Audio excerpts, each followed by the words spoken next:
sir, but it's rocky.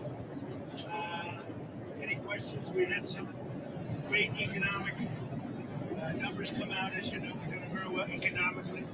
A lot of factories are being built all over the country and all of that, but very strong numbers came out. Go ahead. Can you give us an update on what took place in South Korea today, these talks between the U.S. and the Ukrainians? Well, they're going along. They're going along well. We want to stop people from being killed. It doesn't have much to do with us. And I'd like to see if we can save a lot of souls. A lot of people are being killed. Last month, we had 27,000 people killed in that ridiculous war that should have never happened. Would have never happened to them. Have you spoken with Rubio and Whitlock? I have, yeah. I've spoken to them. They're doing well. Ukraine's got some difficult little problems. Some difficult problems. But I think Russia would like to see it end, and I think Ukraine, I know Ukraine would like to see it end. You just said that Ukraine has a little bit of problems. Well, we have a corruption situation going on, which is not helpful. And is that impeding the peace talks? I said it was going on for 3 years, right? Didn't I say 3 years? I said it. So I was way ahead of schedule. But I think that there's a good chance we can make a deal. Mr. President, on Venezuela, can you tell us more about why the airspace above Venezuela should be considered closed? Because we consider Venezuela to be not a very friendly country. They sent millions of people, really, and probably a number in excess of that. And a lot of those people shouldn't be in our country, from jails, from gangs, from drug dealers, from all of the people that came into our country shouldn't have been in our country. A lot of problems. Does your warning and drugs. Does your warning mean that an airstrike is imminent, or should we not read it that way? Don't read anything into it. The New York Times reported that you had a phone call with Maduro. Did you? I don't want to comment on it. The answer is yes. And can you tell us a little bit No, about I can't do that. Mr. Would you President, say it went well? I wouldn't say it went well or badly. you think so? Can you talk a little bit about the strikes and the controversy around Secretary of Defense Keith Hegseth? I don't know anything about it. He said he did not say that, and I believe it. So you don't know if there was You talking about the two men? the second strike to kill the two men? He said he didn't do it. He said he never said it. Would you be Of course, he never said he's going to say it. Of course, if he admits that he said kill everybody, if he says that, then he is a war criminal because it's automatically against the law. If he says that, he's a war criminal. Of course he didn't. Of course he's going to tell you he didn't say that. Of course. okay with that if he did? He said he didn't do it, so I don't have to make that decision. Mr. You've made so clear how you're going to keep drugs out of the U.S. Right. Can you explain more about why you can pardon a notorious drug trafficker? Well, I don't know who you're talking about. Which Juan one? Romero. Whoa. What do you mean you don't know what he's talking about? See, this is what I think. I think they just putting shit in front of this president, and this president don't know these pardons that they're taking. They're taking pardons, or they're giving pardons to people, and he said, I don't know who you're talking about. Why does he not know who he pardoned? And that's the latest person that we know. Why doesn't he know that he's pardoning the drug dealer? Well, I was told, I was asked by Honduras, many of the people of Honduras, they said it was a Biden setup. I don't mean Biden. Look, Biden didn't do it. Why the hell would you even mention Biden? This has nothing to do with Biden. It has to do with you letting a drug dealer off. Why are you letting a drug dealer off? Why? But it was the people that surround the Resolute desk, surround Biden when he was there, which was about very little time. And the people of Honduras really thought he was. No. See, you are pardoning a drug. See, do you understand the dichotomy? Do you understand the hypocrisy here? He is going to war with Venezuela, but he's pardoning a drug dealer. How do you get to pardon a drug dealer and then be mad at another dictator who is a drug dealer? How do you go to war? How do you do that? I don't understand what's going on with this administration. It was set up and it was a terrible thing. He was the president of the country, and they basically said he was a drug dealer because he was the president of the country. And so now he don't believe what people are saying. He don't believe people when they say that he actually was a drug dealer. So I don't believe he knows who's coming up there to be pardoned. I think they're just presenting him with people, and this is what's going on behind the scenes. He said, I didn't know who that was. What? They said it was a Biden administration setup, and I looked at the facts and I. Oh, don't throw the blame on Biden. I am sick and tired of this administration throwing the blame on the other administration.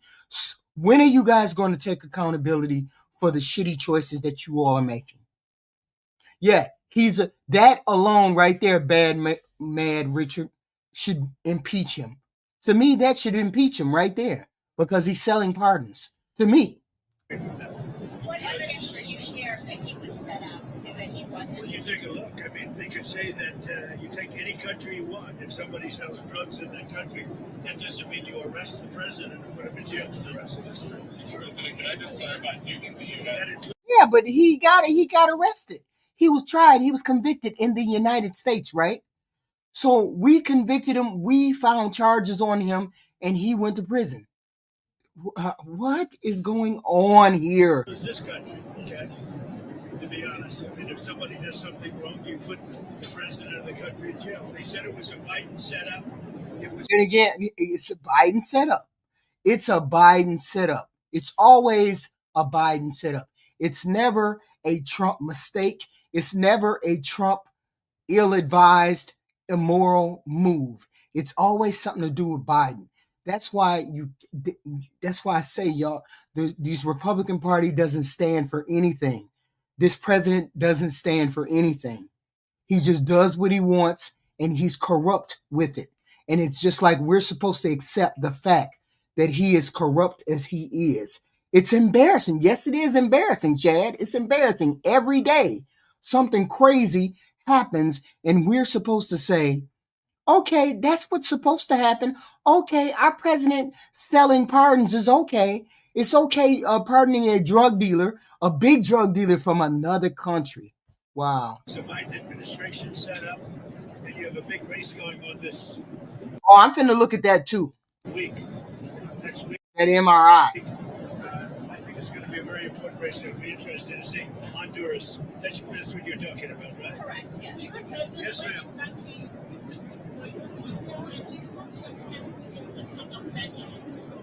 Well, what is the second part of your question? No,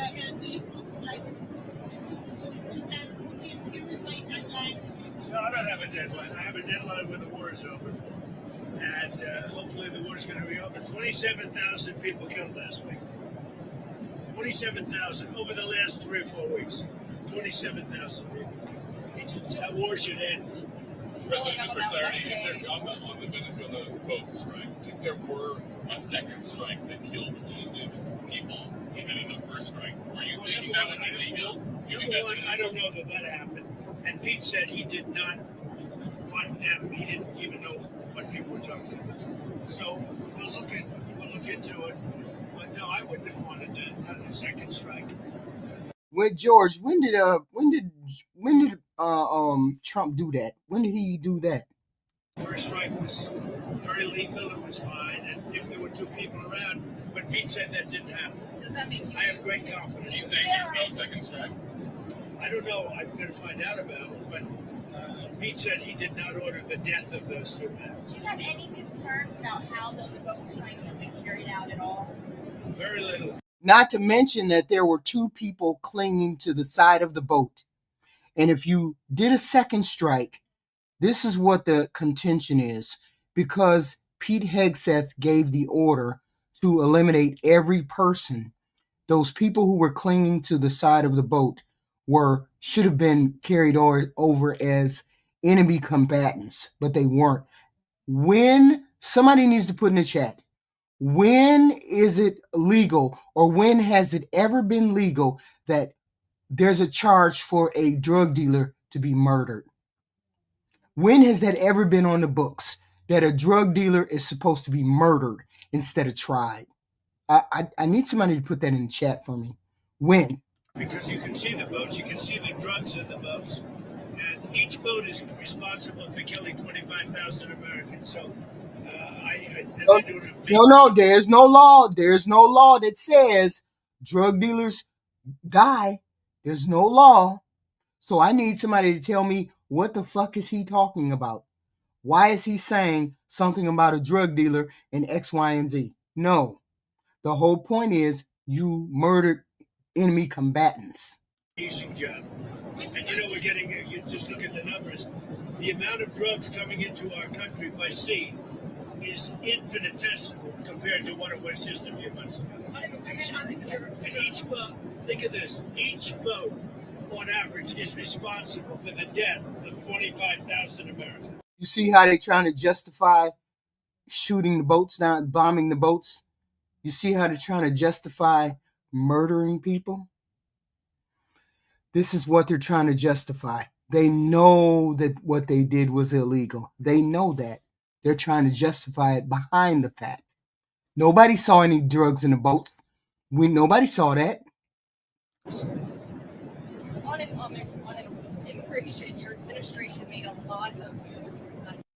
Don Shivaga Bon, you're a zombie.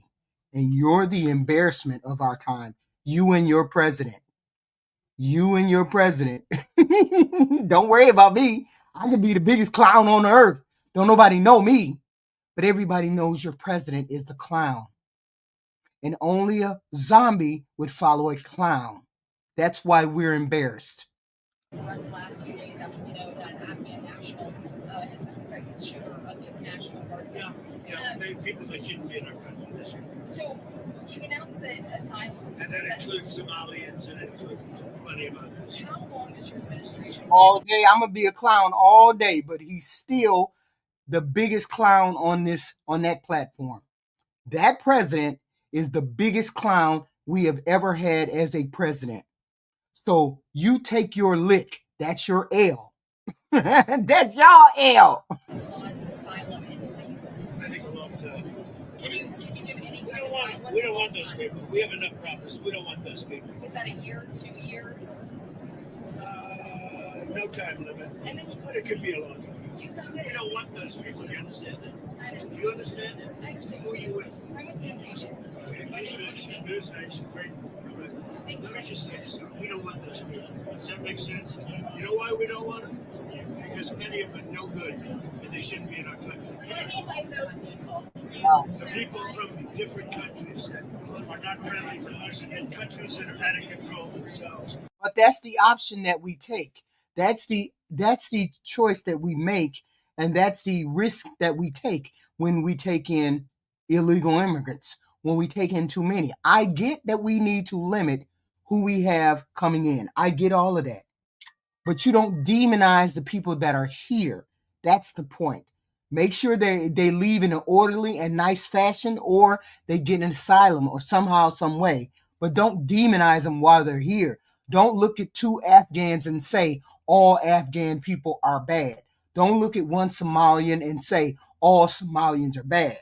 That is what we're doing right now, is demonizing every person because they come from X, Y, and Z. That's not right.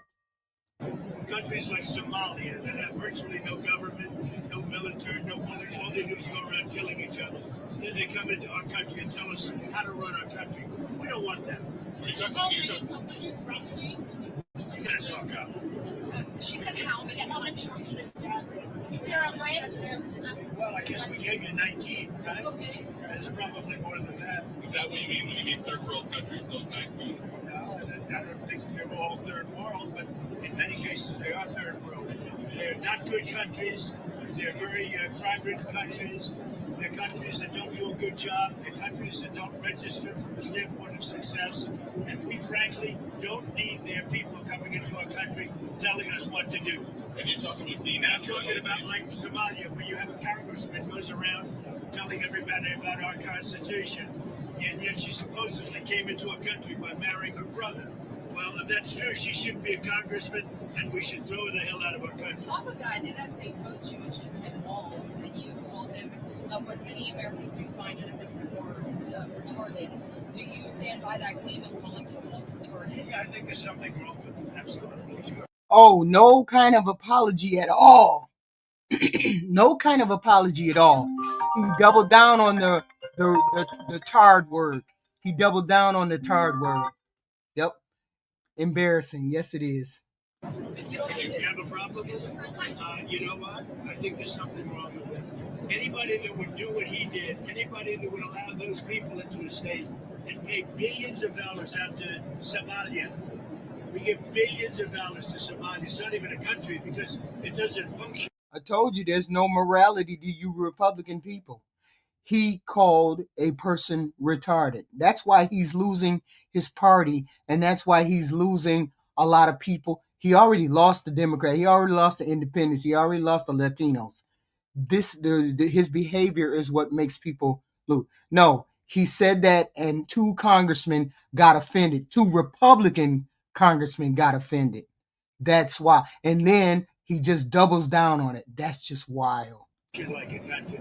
It's got a name, but it doesn't function like a country. Yeah, there's something wrong with walls. Mr. President, you said that you might denaturalize some American citizens. Can you talk You about mean people that are in here that shouldn't be here? that became Americans? Are you Well, trying we'll to see. revoke I their mean, yeah, citizenship? we have criminals that came into our country and they were naturalized maybe through a fight with somebody that didn't know what they Most people don't. Just 2 Republican senators and congressmen that he needs. Just 2 of them. That's all. were doing. If I have the power to do it, I'm not sure that I do, but if I do, I would denaturalize absolutely. What do you mean by Yeah, do you have a question? Yeah? what do you mean by reverse migration? It means get people out that are in our country. Get them out of here. I want to get them out. We got a lot of people in our country that shouldn't be here, and they came in through Biden, and he was the worst president. Of course, it came through Biden. He was a president too. That's the silly, crazy part. He was a president too, and he let people in as well. He wasn't that focused on the border when he was here before. He was just getting the feel of, he was just getting the lay of the land, so he knew what to steal. So he knew what to steal when he got back in the second time. Criminals, all of them. President in the history of our country, but the single biggest thing he did was allow millions of people into our country that shouldn't be here. Drug dealers, prisons were opened up and allowed to come into our country. You take a look at the people that were allowed to come into our country. We're paying a big price for it, and we will for years to come, including the recent killer of 2 wonderful National Guards people. And I'll tell you what, that animal. Wait a minute, did that other guy die? Did that boy die? Did that other guy, did he die, that boy? I know the girl died, but did the boy die too? Maybe I haven't seen the news. Should not have been allowed to come into our country. He just said they both died. They both died? Thank you very much, everybody. Thank you. Have you spoken to Andrew Cull's family? Can you give us an update? I have spoken to both families. Well, I mean, I can give you an update. They're devastated. Does that make sense to you? They're devastated. Can you give us an update on Andrew Cull's? Well, as you know, the one is no longer with us. And Andrew is fighting for his life. And his parents are unbelievably great people, highly religious people. And they're praying, and they want everybody to pray for Andrew. And he has a chance to make it. But he is, his mother and father, they were so unbelievable. They were so positive. From West Virginia, great state. I spoke with Sarah's parents too. And the only thing I can say, they were devastated. They can't even believe it. It's absolutely devastating, of course, to lose your children. Do you plan to bring them extra to the White House? Yeah, I do. I've already suggested it. I said, when you're ready, that's a tough thing. Come to the White House, we're going to honor Sarah. And likewise with Andrew, recover or not, we're going to honor. I do have one more question about Witkoff, because you mentioned, and this was asked previously, can you tell us what day Witkoff is going to meet with Putin? And then on that, is that meeting, sometime next week. Okay, you don't have it. Is it early next week, late next week? Sometime next week. And President, on healthcare, because it's so important to so many Americans. You know, one of the reasons that healthcare can work is because of what I just did with favored nations. You're going to have drug prices coming down 500, 600, 700% because of me. In other words, we're going to have the lowest drug prices, tied for the lowest drug prices. So, what was that Southeast class? Get your ass out of my chat. Why don't you get your ass out of my chat, you fucking toaster? Get your ass out of my chat. You're the tard, and you need to leave. Otherwise, you should never have been here. A fucking zombie. Crash out in the chat. Fucking zombie. We're the world. It's called Favored Nations, and you don't talk about it. It's probably the biggest thing to happen in medicine in the last 100 years, and it can have a huge impact, positive impact on pricing for healthcare. Are you any What closer about- on that? what about Decision extending on these- picking a new Fed chair? Are you any closer on that right now? I know who I'm going to pick. Tell me Kevin Hassett. I'm telling you, we'll be announcing it. Thank you very much, everybody. Thank you, Mr. This is President. a rocky It's flight. a rocky one. We're going to get out of here before something happens. They asked about my MRI. MRIs are very. Governor Walz asked you to release the MRI records. Will you tell us what it was Governor for? Walz, you mean the incompetent governor? So if they want to release it, it's okay with me to release it. It's perfect. What was the What were they It's like looking my for? phone call where I got impeached. It's absolutely perfect. So if you want to hear about it, or if you want to release it, you want to have it released. Yes, News Nation, failing News Nation. No, sir, not failing. News Nation is doing lousy, by the way. But if you want to have it released, I'll release it. Please, can you tell us what they were looking at? For what releasing? No. What part of your body was the MRI looking I at? have no idea. It was just an MRI. What part of the body? It wasn't the brain because I took a cognitive test and I aced it. I got a perfect mark, which you would be incapable of doing. Goodbye, everybody. You too. Oh, you would be incapable of doing. Wow. That president just insulted that lady, and she was being as nice as possible. Can you tell us what part of the body you did the MRI on? He says, I got a perfect score, something that you couldn't get. Wow. Listen to this garbage right here. We have some news right The primary Listen to this function guy. of Doge, people won't talk about this, but Reuters did actually. The primary function has been to combine data illegally, by the way, because it violates a lot of privacy laws from HHS, DHS, and the IRS so that they can have a surveillance database about us. Don't believe me? Go check it out, because that is exactly what Doge has been doing this entire time, using Palantir software made by Peter Thiel, who is JD Vance's primary benefactor. The primary function of Doge, people won't talk about this, but Reuters did actually. The primary function has been to combine data illegally, by the way, because it violates a lot of privacy laws from HHS, DHS, and the IRS so that they can have a surveillance database about us. Don't believe me? Go check it out, because that is exactly what Doge has been doing this entire time, using Palantir software made by Peter Thiel, who is JD Vance's primary benefactor. The primary function of Doge, Wow. people won't talk. So the primary function of Doge was to steal our data. The primary function of Doge was to steal our data. So that's what happened. That's what was going on. I don't understand how we even still are going on with what happened with this president. I just don't understand. What the hell is going on? Hold on. I'm looking for something. That's why. That's why I'm looking for something. Where's that damn where's the president? Where's the press? Where's the press? Presser. With Caroline, what's the name? Where's the presser? Media, White House. Hold on.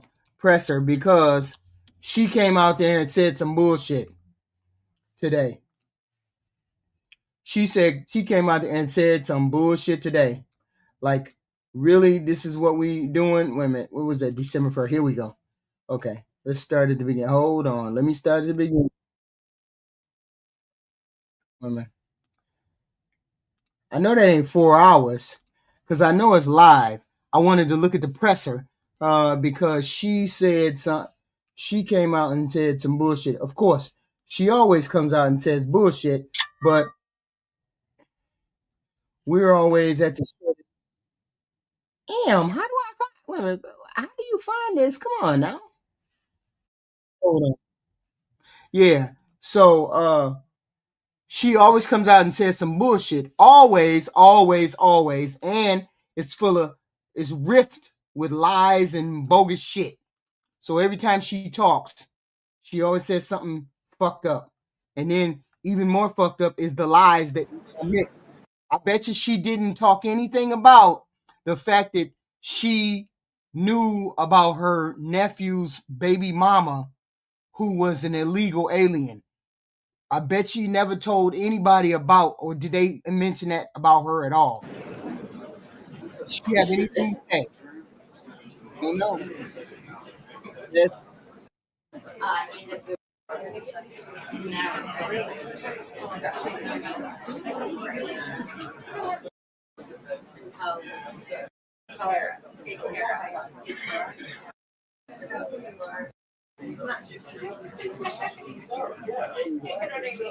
we go.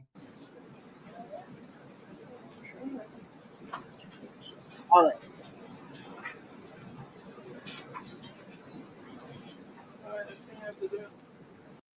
The president is always lying on TV. I don't even know why you think that would be something bizarre. The president lies every day on TV, including this press secretary who lies every day on TV. I don't even understand. No, your president is a fascist. A fascist is not a liberal. A liberal is never a fascist. That president and his corrupt administration is fascist. That's wild. That you would call anybody other than your president a fascist. Good afternoon, everybody. I apologize for my tardiness. We had some technical difficulties, as you could see, but I think we are ready to rock. So let's get to it. I'll begin this week with She'll come right out and straight up lie to your face. Let's listen. some scheduling announcements for President Trump's very busy week ahead. Tomorrow, President Trump will host his 9th cabinet meeting of the year alongside his incredible cabinet, who continue to deliver for the American people at a record pace. Well, we got to get something clear. Stinky Butch Tree. It sucks to be a Republican, a radical Republican. You're losing your president. You're losing your House. You're losing your Senate. You're losing all of the people that would support this radical agenda. Let's be clear. You live in zombie land. Zombie land people only believe what somebody done told them inside of their head. You need to definitely get outside your head because you're spouting garbage now. You really need to do that. Because if you think you're winning, Jesus, I can't cure stupidity. Later in the afternoon tomorrow, the president will make an announcement in the Oval Office on his initiative to create Trump accounts to give the next generation of Americans a jump start on savings. It will be a very exciting announcement indeed, especially for all of the parents across the country with young children and babies. On Thursday, President Trump will host the presidents of the Republic of Rwanda and the Democratic Republic of Congo to sign. Are you crazy? Hi. Are you crazy? Fin stabilized. Are you crazy? Why do you, every one of y'all, make us come in here like you standing on a hill made of gold? This president is fucking radical. This president is doing things people don't want to happen. What part of that don't y'all get about losing elections? Democrats ain't got shit going on, but they sure as hell better than you fucking Republicans. They're sure as hell better than this radical president, this unlawful president. Jesus.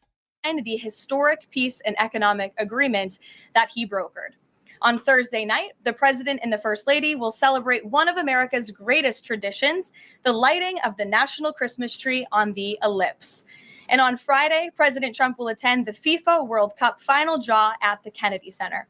You all will be seeing and hearing from the president every day this week. So you have me today, and then he will take on the rest of the week himself. Next, I would like to address the horrific tragedy that took place in our nation's capital that last week. A foreign terrorist that the Biden administration failed to properly vet ambushed 2 members of the West Virginia National Guard who were honorably serving here to keep the residents and visitors of Washington, D.C. safe. U.S. Air Force Staff Sergeant Andrew Wolf was severely wounded in the attack and remains hospitalized while he continues to fight for his life.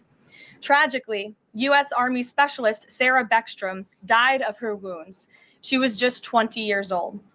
President Trump and the entire White House are No, we praying don't. for Andrew's full recovery at the request of his parents. No, we don't have a hate channel. I'm sorry.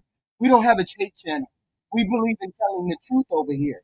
That's what we believe. Your president is losing the election for all of you Republicans. That's the truth. If you don't want to accept it, we can't help you. You live in zombie land anyway because you came in here saying garbage sprite. You came in here saying garbage and nonsense. Okay? We just tell it what it is. We just tell it how it works. Okay? We don't coddle you MAGA people. You MAGA people say dumb shit that is not true. Don't be mad at me because you think it's a hate channel. Not a hate channel, it's a truth channel. Your president is a corrupt president. That's the truth. And their personal phone call with the president over the weekend. And we are keeping Sarah's family and friends in our prayers during this unimaginably difficult time. Sarah and Andrew represent the very best of America. Two young patriots who were willing to put on the uniform and risk their lives in defense of their fellow Americans. Both of them truly embody the profound words spoken by Jesus Christ in the gospel.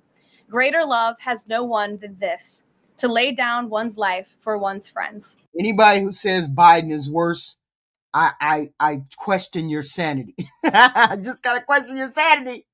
Because there's not one thing that anybody said that Biden did that was corrupt. And any proof whatsoever. Nobody's got proof. That's how we know you're a zombie. Because you come and present all these goofy facts. Goofy facts. No truth to it. Just goofy facts. This is that MAGA logic. I can't stand it, but it's your MAGA logic. Sarah and Andrew are heroes, and we will never forget their sacrifice. That means ensuring the monster responsible for this atrocity is prosecuted to the fullest extent of the law. Happy for you, sir. Happy for you, the Elad Mo. I'm happy for you. And faces the most severe punishment possible. It also means reckoning with... Shut your ass up, T-music lover. You goofy as hell. Ain't no way that you sitting there thinking that 75% of the country is insane and you have and your 25% is sane. There's no way that you're that far out of the bubble that you think the 75% of us is wrong. Why this atrocity was allowed to happen in the first place, so that it may never occur again. Here are the facts. The terrorist who gunned down American soldiers blocks away from the White House in an ambush was an Afghan national who was flown into our country by Joe Biden's administration in September 2021 in the chaotic wake of their botched withdrawal from Afghanistan, one of the most embarrassing moments in the history of our great country. Joe Biden's historic failure in Afghanistan continues to haunt this country and our men and women in uniform. Not only did this surrender lead to a suicide bombing that killed 13 American heroes in Kabul, but now National Guard troops were shot on U.S. soil by the same kind of enemy. We continue to live with the deadly consequences of Joe Biden's horrific leadership. Nearly 100,000 Afghans were recklessly released into the United States with little to no vetting. There was no regard for the disorder and violence that this would unleash on American communities and American culture. Reportedly, thousands of these strangers and unknown individuals were flagged to the Biden administration for... Yeah, but they were all supposedly vetted. The question is, what is the excuse for the guy that you all let loose? You all let that guy loose. You all vetted him in December, and you also let him loose. So you also found the same information that the Biden administration did. See, who do we keep blaming? Do we keep blaming somebody who got vetted at the door? Or do we get blamed for the person after they got in the building, somebody vetted them after they got into the building? You guys vetted him after he got into the building. So who's more responsible? You all. You said you had to streamline the governmental agencies, all of the apparatus and all the background and all of the nooks and crannies of these agencies, you all hollowed out. The Trump administration hollowed those agencies out that would have vetted, would have found him in two or three stops, 2 or 3 checkpoints. They would have been his radicalness would have been found in 2 or 3 checks. But seeing as how the Trump administration hollowed out all of those organizations, hollowed out the FBI, the DOJ, got rid of all of the the experts that were in that. They got rid of all the experts. They hollowed out all of these organizations. They hollowed out the FBI, hollowed out the CIA, hollowed out all of these things. And then they expect it to work the way the Biden administration did? No. It expects to work efficiently? No. You all took out all of the career people who would have known to catch these red flags. See, that's what this goofy radical organization, Trump organization, doesn't get. Once you hollow out the people that are supposed to get to who are supposed to be the checkpoints, then people just come in. When you fire the immigration judges, people just get through the system. This is the Trump administration's fault. This last guy who came in. National security, public safety, and fraud concerns. But the terrifying truth is that the Afghanistan debacle is just a small part of Democrats' complete and total betrayal of the American people during the Biden years. The tragedy that we just witnessed the day before Thanksgiving is a reminder that untold thousands of terrorists, gang members, and criminals were invited into our country and remain here to this very day. The border is now secure, thanks to President Trump, but the threat in our interior remains real and urgent. These public safety threats are already inside our land, and President Trump was elected on a promise to find and remove them, and he has already taken significant steps and made. Wilbur, every time she moves her lips, she lies about something. I can't stand her. I can't stand anything she has to say because I can't. Aren't we supposed to trust everything that comes? We're supposed to trust most of the things that come out of the White House mouth. We can't trust a thing that comes out of her mouth. We know we can't trust him because we know when his lips move, he's lying. But she's just an extension of him. So when she talks, she lies as well. So it's goofy. Hi 715. Hi 715. He can cancel the auto pen all day long. All day long. He can't cancel pardons. He can't cancel pardons and commutations. So anything else is fair game. So I don't know why y'all keep talking about the auto pen. He can't cancel pardons and commutations. So the rest of the shit don't matter. Significant progress towards fulfilling this promise. But there is more work to be done because President Trump believes that he. That's correct. And all of these people that are getting pardoned by this president and he don't know who they are, that applies to him too. Okay. So now you got to prove what you're saying. Now you got to prove what you all are saying. And you guys can't prove any of that. Just goofy. Has a sacred obligation to reverse the calamity of mass unchecked migration into our country. And then you would have to prove that. Now, wouldn't you, Hi 715? Then the president would have to prove that, wouldn't he? As a result, the Trump administration is now actively re-examining all of the Afghans imported into the country by Joe Biden. Any individual who threatens our national security or our citizenry will be subject to removal. President Trump has already permanently paused migration of foreign nationals from third world countries that pose a very high risk to the United States. For too long, past American presidents supported self-destructive immigration policies that allowed foreigners who outright hate our country and have no interest in assimilating into our culture. They've allowed these individuals to flood peaceful American communities. This disastrous approach has drained our welfare program, driven up the cost of housing, suppressed wages, and jeopardized the safety of law-abiding American citizens. In fact, according to a new bombshell report from the New York Times, Somalian migrants in Minnesota have defrauded nearly $1 billion in taxpayer-funded benefits under Democrat Governor Walz's leadership. My understanding is they went through the investigation and they found no wrongdoing from this Somali government. So what is she talking about? President Trump is putting The Somali people. an end to this dangerous America Last approach. His position is rooted in common sense. In the wake of last week's atrocity, it is more important than ever to finish carrying out the president's mass deportation operation. America cannot allow millions upon millions of unvetted illegal aliens to be rewarded with amnesty after they broke our nation's laws to come here. They must go back to their home countries. It is also essential to immediately address the massive fraud and corruption that has been going on for decades in other aspects of our immigration system, most notably when it comes to asylum claims. Millions of people who have come here under false pretenses are told blatant lies now enjoy temporary legal status. President Trump is ending this scam as well. And I would point out that the Democrats have tried to block this administration from doing so at every turn with lawsuit after lawsuit. The hard truth is that even when it comes to our legal immigration system, past presidents have failed to ensure that all prospective citizens love America, will add value and contribute to our communities, and will assimilate into our culture.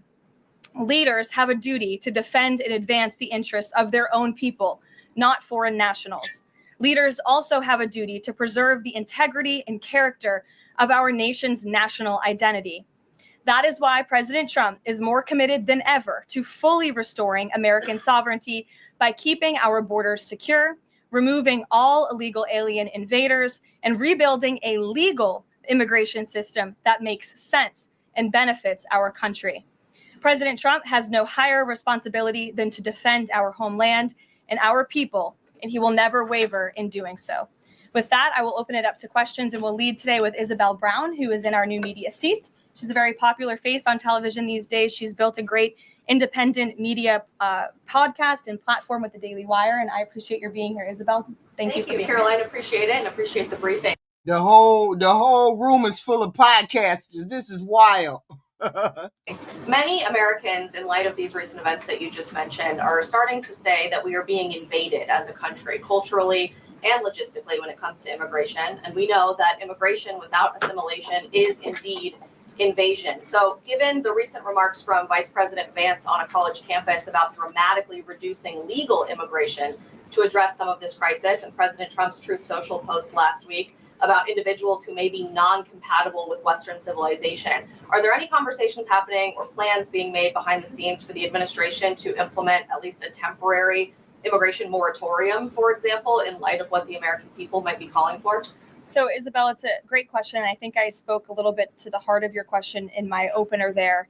I would add that the Trump administration has done more to limit migration, both illegal and legal, than any administration in history. And I'll just walk you through some of the actions that we have taken thus far. Number one, the Trump administration issued a travel ban for 19 countries, including Afghanistan, special immigrant visas, which is a legal pathway to get here, which we know many Afghans have utilized to come into the country, have now been paused since the tragic shooting last week. Refugee admissions were suspended for Afghans from this administration on day one, and refugee admissions into the country right now are essentially at zero, with the exception of Afrikaners fleeing persecution in South Africa. The State Department has also heightened their scrutiny and vetting of all visas and have revoked visas, as you know, for those who do not align with our country's national interests. The Secretary of State has the right to do that, and we've taken unprecedented action to do just that. We are also now pausing all asylum adjudications for additional vetting as well. And so, wait a minute, Mr. Wise Guy. Why is that room full of podcasters then? The bulk of them are podcasters. They're journalists now for the White House. As long as they say positive things about the president, then of course they're in the White House press conference. That's wild. Additional actions I don't have to read out for you today, but I would just remark that the president has made tremendous progress on this front, and it's. You all make sure you're hitting the like, share, and subscribe button, please, and thank you. The like, share, and subscribe button. We do this content every day 2 or 3 times a day. We run the latest news and we make commentary on it. Please hit the like, share, and subscribe, please. It's so crucial that we not only secure the borders, which the president did in record time. We have 0 illegal aliens entering into the country month after month, but we also are taking a look at those who are already in the interior of our country and removing them if they are here illegally, and also taking a look at these visas. Again, having a visa in the United States is not a right, it is a privilege. And the Secretary of State, if you are deemed contrary to our country's foreign national interests, has the right to revoke that privilege. Thank you. Gabe. Thank you, Caroline. Excuse me. Regarding Venezuela, the president said yesterday. I don't mute or ban anybody. You can say what you want about me. I don't care. I don't care. I'm an adult, so I know not to care about what people think personally. The whole point is we have a shitty president and we have shitty deals and we have a shitty administration doing shitty things, murderous things. And I'm not going to sugarcoat that because I like people to say like my channel. Okay? We're not going to sugarcoat. I'm not going to be gaslit. We're not going to do any of those. That's correct. It's my opinion and it's your opinion, something else. Doesn't matter what that opinion is. History will be the judge of this president. And by so far, history is going to be very harsh on this president. Just very harsh. Because 75% of the people in this country can see the president. We can see him now. We can see him now. Secretary Hegseth had denied that second strike, the reported second strike on an alleged drug vote on September 2nd, the secretary said to the president that didn't happen. But to clarify, I just wanted you to clear this up. In his social media post, Secretary Hegseth didn't go into details about that strike. He just said U.S. operations in the area were lawful, and he said that the story and media reports were fabricated. So to be clear.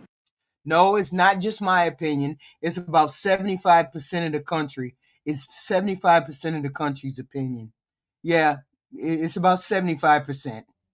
Does the administration deny that second strike happened, or did it happen and the administration denies that Secretary Hegseth gave the order? The latter is true, Gabe, and I have a statement to read for you here. President Trump and Secretary Hegseth have made it clear that presidentially designated narco-terrorist groups are subject to lethal targeting in accordance with the laws of war. With respect to the strikes in question on September 2nd, Secretary Hegseth authorized Admiral Bradley to conduct these kinetic strikes. Admiral Bradley worked well within his authority and the law, directing the engagement to ensure the boat was destroyed and the threat to the United States of America was eliminated. And I would just add one more point to remind the American public. Yeah, but you guys still have not put in the chat. You still have not put in the chat. When did we make a law that says a person that is a drug dealer deserves to be killed? I want to know that. Has anybody put it in the chat that says you're supposed to be killed because you're a drug dealer? This is what we want to know. Anybody can put it in the chat. I'd love to know why these lethal strikes are taking place, because this administration has designated these narco-terrorists as foreign terrorist organizations. The president has a right to take them out if they are threatening the United States of America and if they are bringing illegal. And you haven't proven that. You all have not proven that they were bringing drugs to the United States. Not every one of those boats. Not every one of those boats were carrying drugs, and not every one of those boats were coming to America. You have not proved that. That's your assumption, and you have not proven it simply because they have not reached our shore. They have not reached, it would take them, I don't know how many days to get there.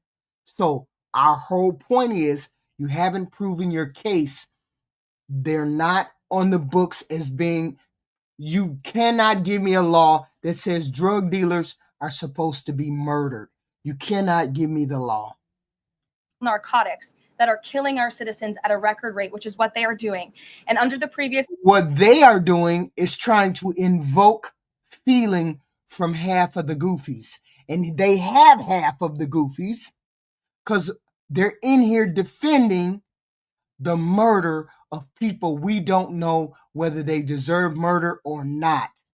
When you come in here and you defend this, why do you think the inquiry was opened up by the Republicans? The inquiry against Pete Hegseth. Because they're saying it's unlawful what they were doing. It's unlawful what they have done.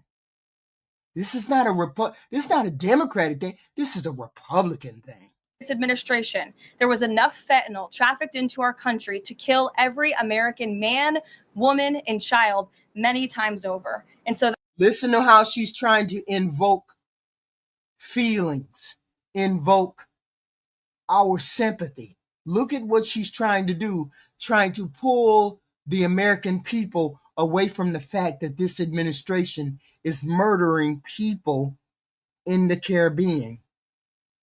Look at the way she's trying to invoke feeling in the American people to make us accept that them murdering people is an okay thing.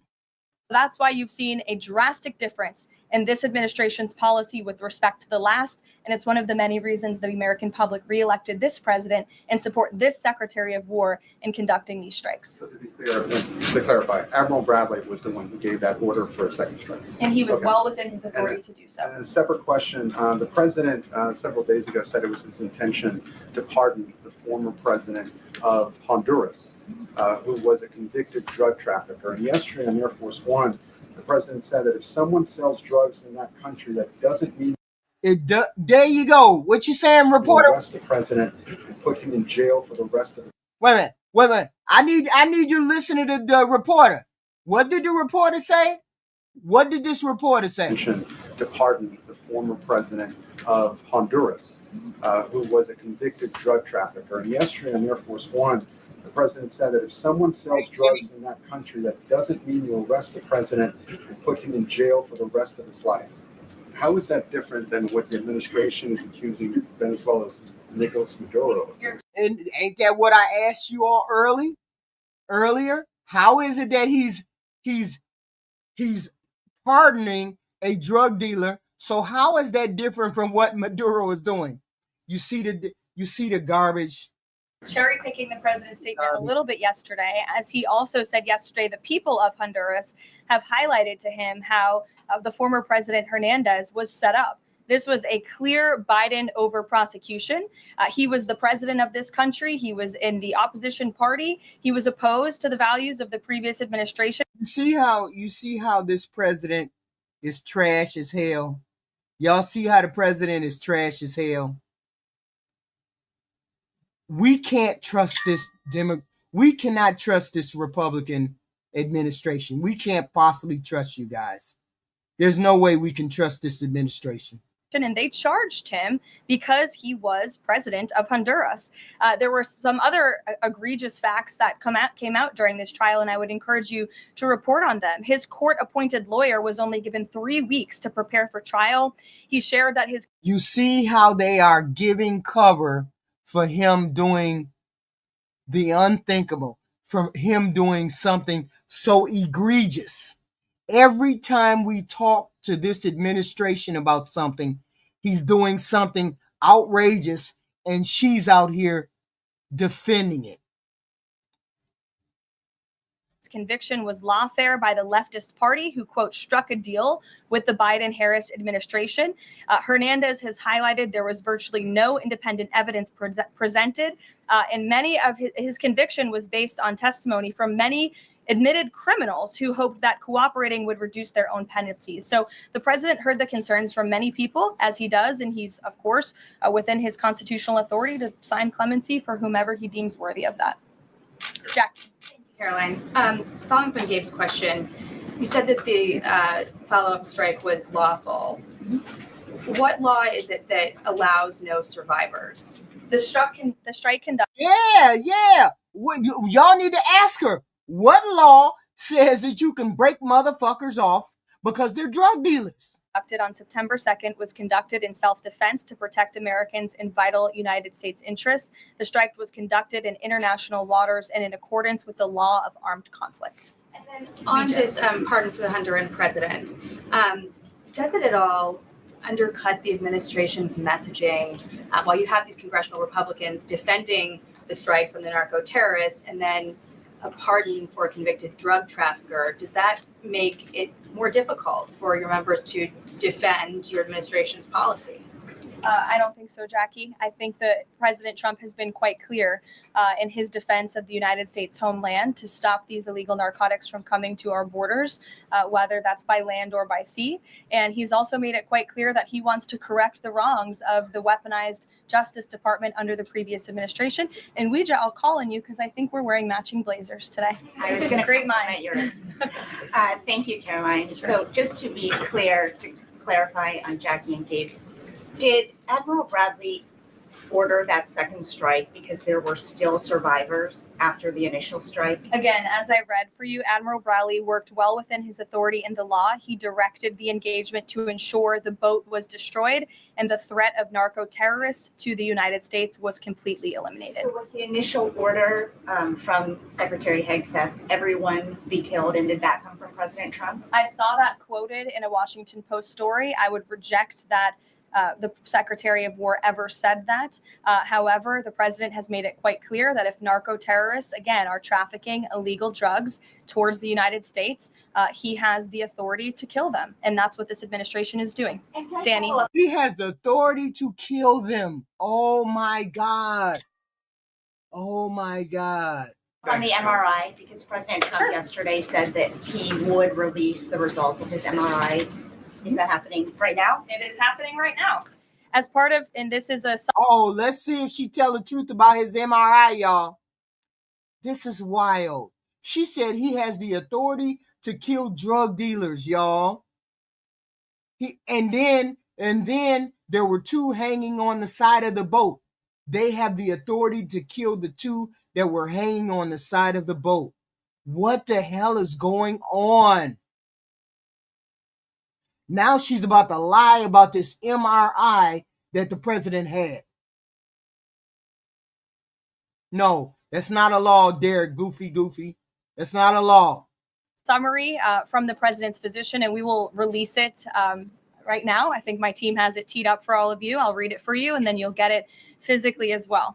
As part of President Trump's comprehensive executive... I know Goofy, high 715 ain't talking about nobody losing support except her radical right Trump administration. I hope you ain't talking about nobody else but that guy.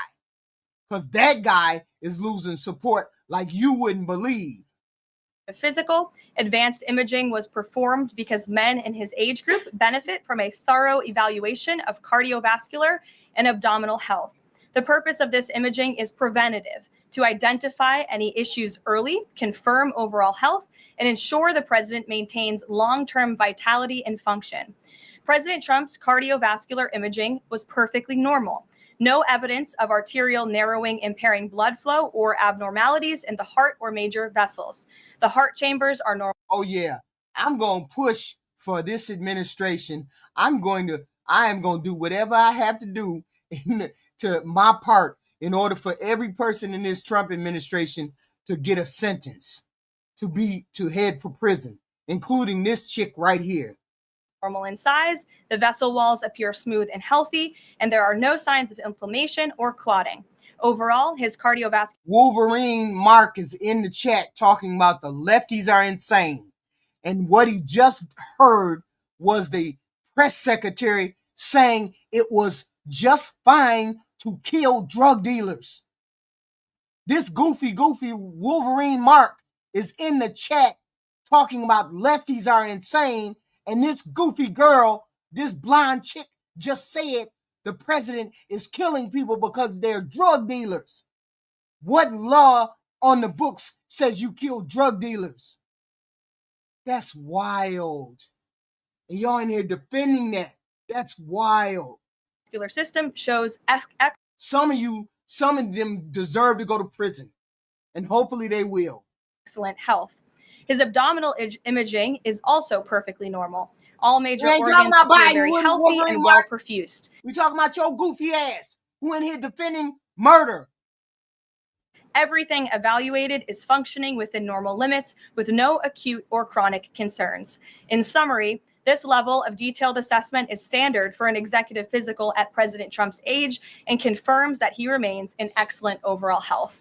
Again, we will provide that to you. I think that's quite a bit of detail, and in the effort of transparency, the president promised it last night, and we have delivered today. So there you go. Danny. Thanks, Caroline. Just going back to Venezuela, can you confirm that President Trump is going to be hosting a meeting of his national security team in the Oval Office today on Venezuela? And what are they going to discuss? Are they hoping to reach a kind of final decision on that? Out of the effort of transparency, I will confirm that the president will be meeting with his national security team on this subject and on many matters. He meets with his national security team quite often. He's the commander in chief. It's part of his responsibility to ensure that peace is ongoing throughout the world. I'm definitely not going to detail the specifics of a meeting between the president and They know damn well he's not in optimum health. They know that. That's why we can't. Why is it we cannot depend on our press secretary to tell the truth? Why y'all just don't want to do right? This White House just don't want to do right. his national security team that's taking place in the Oval Office, but I'm happy to confirm that meeting is taking place for you. Can you tell us, what's the position on whether US troops on the ground is a possibility there? Is that, I know you've answered that before, but what's the current operative? In Venezuela? I think my previous answer stands. There's many options at the president's disposal that are on the table, and I'll let him speak on those. Ed. The U.S. announced a trade framework deal with the United Kingdom on pharmaceuticals, where they will pay 25% more, and the savings theoretically will go back to American consumers. What guarantees are in that savings will in fact go back to the American consumer and not be sucked up by the company? I'm going to be honest with you, Ed. I'll get you the answer to that question after the briefing. So the American Rescue Plan, Sure. funded a number of universal income. Kush will get you that answer, right, Kush? My trade guy over here. The American Rescue Plan funded a number of universal basic income programs. Now Cook County, Illinois is extending that program into 2026 with $7.5 million of taxpayer money. What does the White House think about that? I'll also get you an answer on that after the briefing. Two for two. Go ahead. Sure.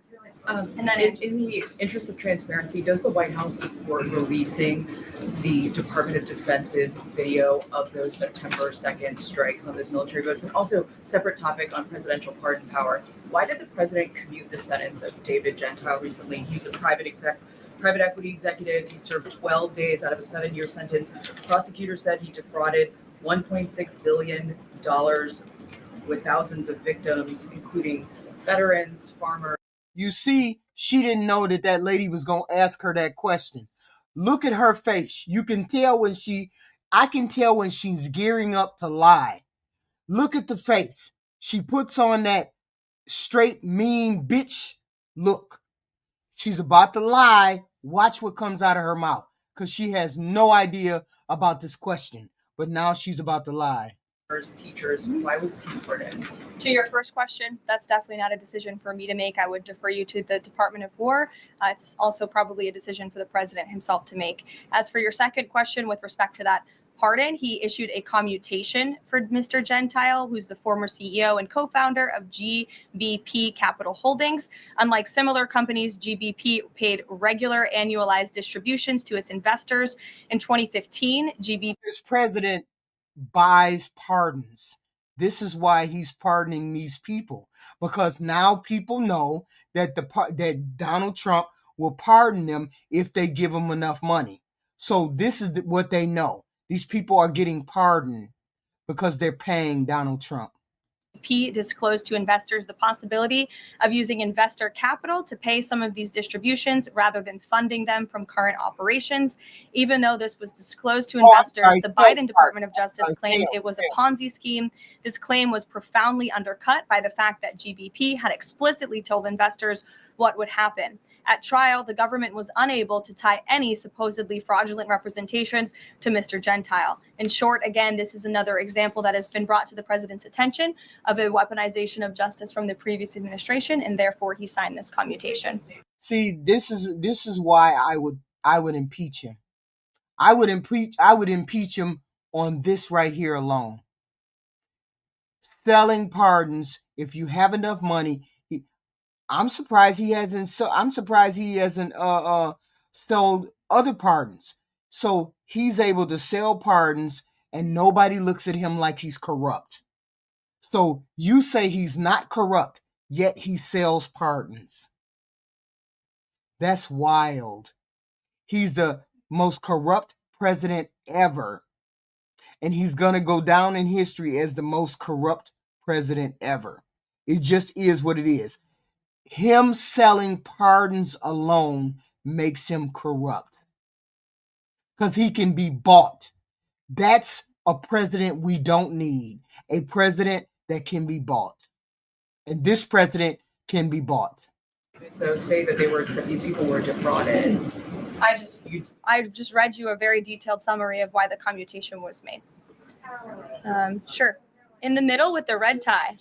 Thank you, Caroline. Okay, Andrew, go ahead, and then you. In wake of Congresswoman Marjorie Taylor Go ahead Greene's early resignation, reports last week. You're a zombie, David. I don't deal well with zombies. I'm sorry. I can't deal with you because you're a zombie. For you to come in here and say propaganda and we're listening to the person, we're reacting to the person right here, and you're saying propaganda. She's spouting propaganda? I don't think so. He's selling pardons. He's a corrupt president. He can be bought, and he is bought. Indicated that other House Republicans might consider doing the same. Does the president have any concerns in light of those reports about other House Republicans potentially leaving early, as well as the other announced retirements that we saw in the last couple of days? Look, I think the president maintains very good relationships with the vast majority, maybe with the exception of one or two. I think many in this room know who I'm referring to. Very good relationships with members of Capitol Hill within the Republican Party. And the president clearly is the unequivocal leader of the Republican Party. I think it was a recent CNN poll that actually showed that more than 90% of Republicans continue to support President Trump as the leader. So he maintains very good relations, as does his entire team here at the White House. And of course, we have a very slim margin in the House, and the president wants that to continue. Andrew, go ahead. Sure. First on the This is where the delusion kicks in for you Republicans. It kicks in within an hour. It kicks in for real, for real. It just does. Because a couple of y'all said some wild shit. And you're just delusional all the way around. You just are. You said that second strike was in full accordance with the law of armed conflict, but the Navy's own manual of law of war says that specifically firing on survivors from a wrecked vessel is an example of a war crime that's forbidden under U.S. law and the law of armed conflict. So, you see that? Did you hear that? Did you hear that? They're trying to make us accept the fact that they are a murderous administration. They're trying to make it so that we accept the fact that they murder drug dealers. So how was that second strike in following law of armed conflict and then second on immigration? Again, Andrew, I would reiterate to you the strike was conducted in international waters and in accordance with the law of armed conflict. And since somebody asked about Congress, and it's sort of related to Venezuela, I also want to add that Secretary Hegseth spoke with members of Congress who may have expressed some concerns over the weekend. And there have also been 13 bipartisan briefings to Congress on the Venezuelan strikes. There have been a number of document reviews for members of Congress to review the classified DOJ Office of Legal Counsel opinion and other related documents. 29 senators and 92 representatives have reviewed those documents, which is about 2/3 of those are Democrat members, and they have been made available to all 100 senators, all 435 members of the House, and to general counsels of the relevant committees on a bipartisan basis for their review. Yeah, on immigration, during your topper, you said, and I quote, leaders also have a duty to preserve the integrity and character of our nation's national identity. Can you explain what you mean by our nation's national identity and integrity and character, and how would refugees, people coming from war-torn places who are seeking a safe haven in America, like many of our forebears in this room, not add to our nation's integrity and character of our national identity? I'll tell you what does not add to our nation's character and integrity is refugees who come here under the alleged plight of asylum and fleeing persecution, and then come to the United States to abuse our system and rip off American taxpayers. And as I pointed out, the New York Times, to their credit, it was about 6 months too late, but they did write about how Somali immigrants in Minnesota have been ripping off American taxpayers. In fact, 86 people. Who's bought? I don't understand what you mean by hot. Do Intel has, man, all kinds of tenses in this. Do Intel has been provided to Congress and such, and they haven't said anything yet? So if we're talking about the boats in Venezuela, goofy high 715, your Republican people have opened up an inquiry, opened up an investigation against Pete Hegseth for him killing those two people hanging on the side of the boat. So your Republican senators or congressmen have already opened up an inquiry saying they don't believe Pete Hegseth was legally authorized to order a kill. They believe Pete committed murder. So yes, there is an inquiry that has opened up under a Robert or Richard Wicker. His last name is Wicker. He is a congressman or he's a senator. He's Republican. Him and some other more Republicans have opened up an inquiry. So yes, they think he committed murder. Him and Trump. Goofies. Have been charged in a rampant and widespread fraud scheme spanning multiple programs in Minnesota. Of those 86, 78 of those people are Somali, 91% of them charged. So far, 59 of those people have been convicted for their roles in fraud plots that have stolen $1 billion from taxpayers. In one scheme, and this is egregious, a nonprofit and its affiliates with these Somali migrants claimed to have fed tens of thousands of American children during the pandemic. They were reimbursed for those meals by taxpayers. However, federal prosecutors found that almost all of those meals were never even delivered to hungry children. In fact, those organizations' leaders spent the money on houses, luxury cars, and real estate in Turkey and Kenya.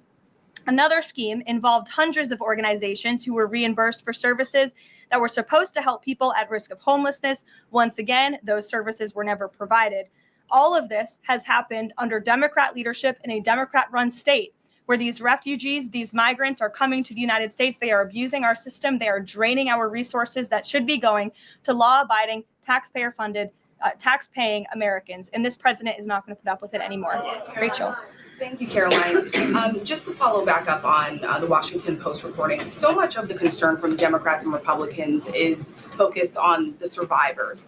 Why won't the administration either confirm or deny or reveal whether or not there were survivors after that initial first strike? And there was two survivors clinging to the side of the boat. The reporter just asked her, why do you feel that it's lawful to kill those two survivors when I guess it's Marine, I guess it's some kind of law or something in the army or the military that says those are considered surrendered people or combatants, or they should be arrested instead of killed.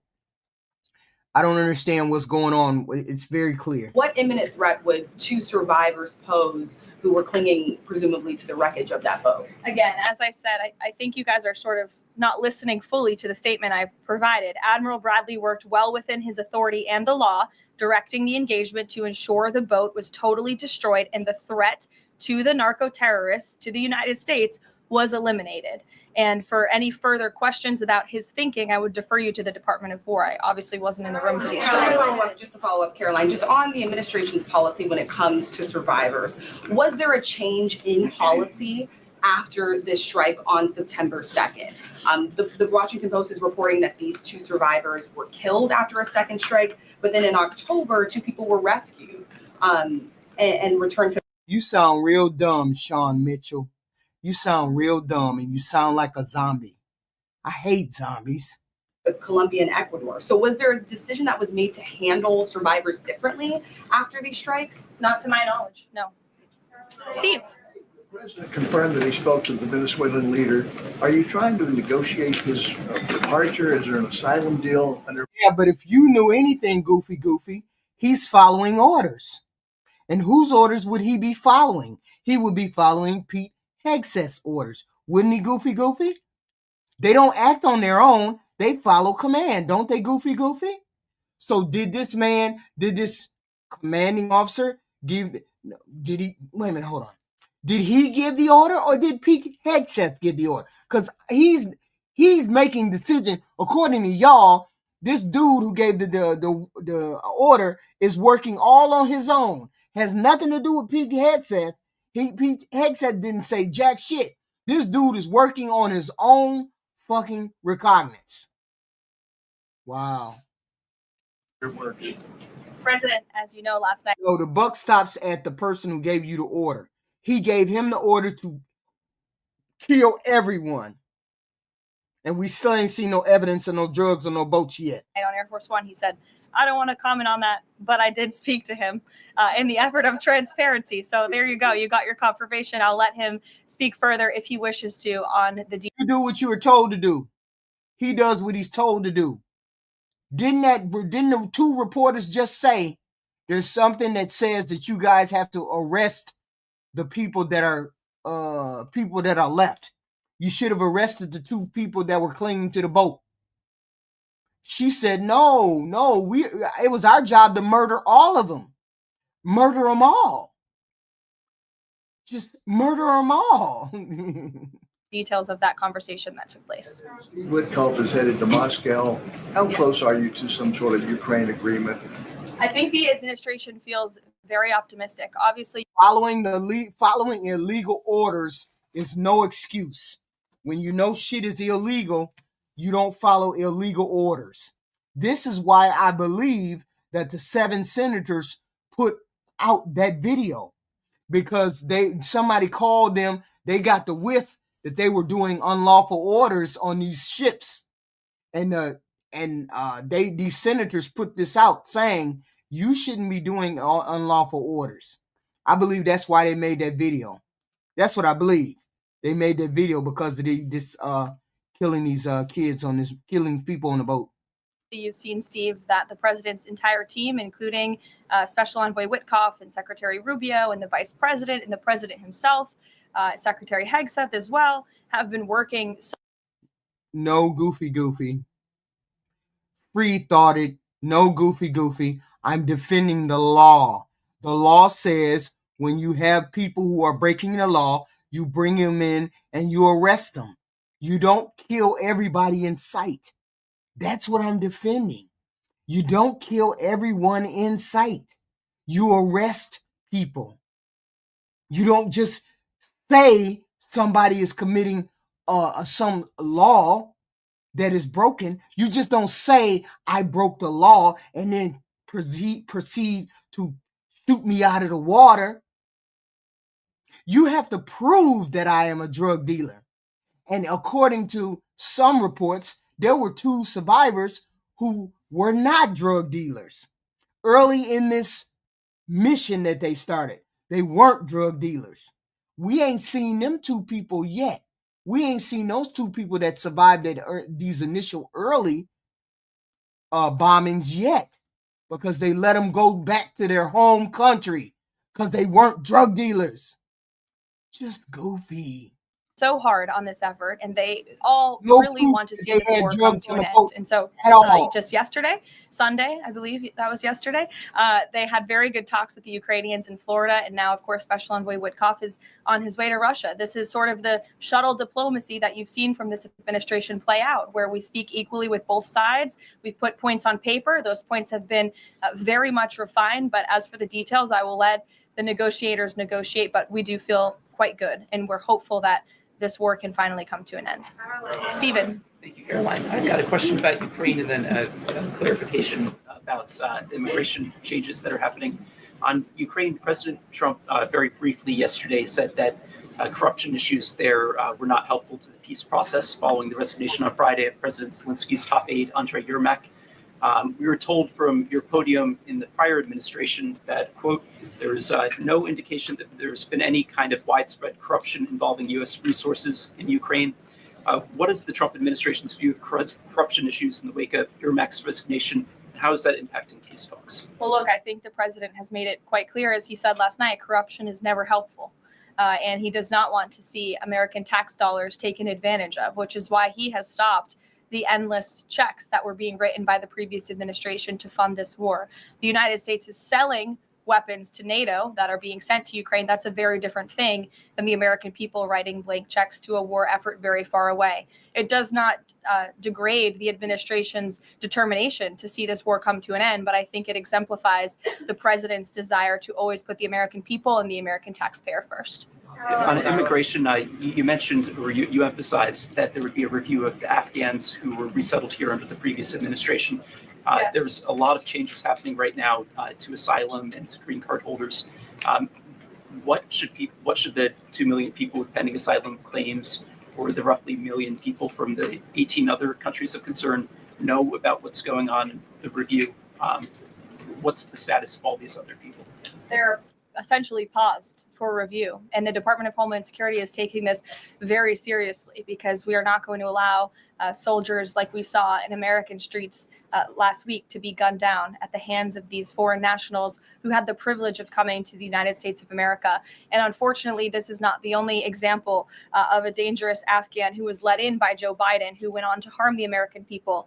There was an Afghan national who was let into the country under the Biden administration through Operation Allies Welcome, who shot and wounded 2 Fairfax, Virginia police officers during a routine traffic stop. He was killed by return fire after declaring, quote, "I should have served with the explicitive Taliban." 2 Afghan nationals were given legal status by the Biden administration as well, who were arrested and prosecuted for plotting a terrorist attack in Oklahoma just before Election Day in 2024. We all remember that. They possessed hundreds of rounds of ammunition and had pledged their allegiance to ISIS. There was also an Afghan national who was on the terror watch list, who was apprehended by Border Patrol in 2024, but then he was released into our country by the Biden administration. Again, let's just highlight the absurdity of that. Border Patrol apprehended a terrorist, and then the Biden administration, because of their lax policies, still allowed him to come into the United States of America. I think everyone in this room, whether you want to admit it or not, does not want that individual living alongside you in your American neighborhood. And that individual was later arrested again after being allowed to live in the U.S. at large for over a year. Another one, a criminal illegal alien from Afghanistan, was arrested by ICE in 2025, convicted of second-degree assault, was previously allowed to stay in the country by the Biden administration. I have several more examples here. I'm happy to provide them to anyone in this room. John. Thank you, Caroline. First of all, happy Thanksgiving to Thank you you. and your young family. Hope Thank you you. enjoyed it.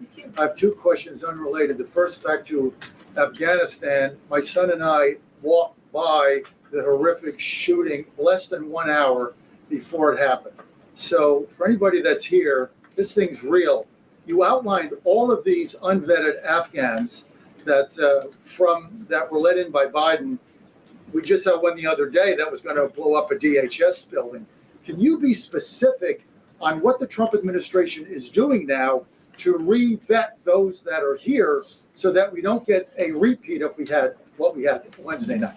Sure. I can tell you 2 top-level things, and I would defer you to DHS for more of the specifics, as of course they are leading this effort. And I can assure you Secretary Noem is on the ball. I've spoken with her and her team, and they have an all-hands-on-deck effort to having resources go towards this. But we have paused all asylum adjudications. And then, of course, the special immigrant visas, which we know many Afghans utilize to come into the country under the Biden administration, have also now been paused. And I would just point out one more time that the Biden administration was responsible for the original sin that led to this tragic killing last week, the botched withdrawal from Afghanistan. He was responsible for Operation Allies Welcome, which is something that this White House and the people behind this podium in the last administration fully and wholeheartedly embraced. And they assured the American people there would be no risk or no harm to them. And as I just laid out for you in those many examples, that unfortunately and tragically has not turned out to be the truth. Just ask the families of these two brave National Guardsmen,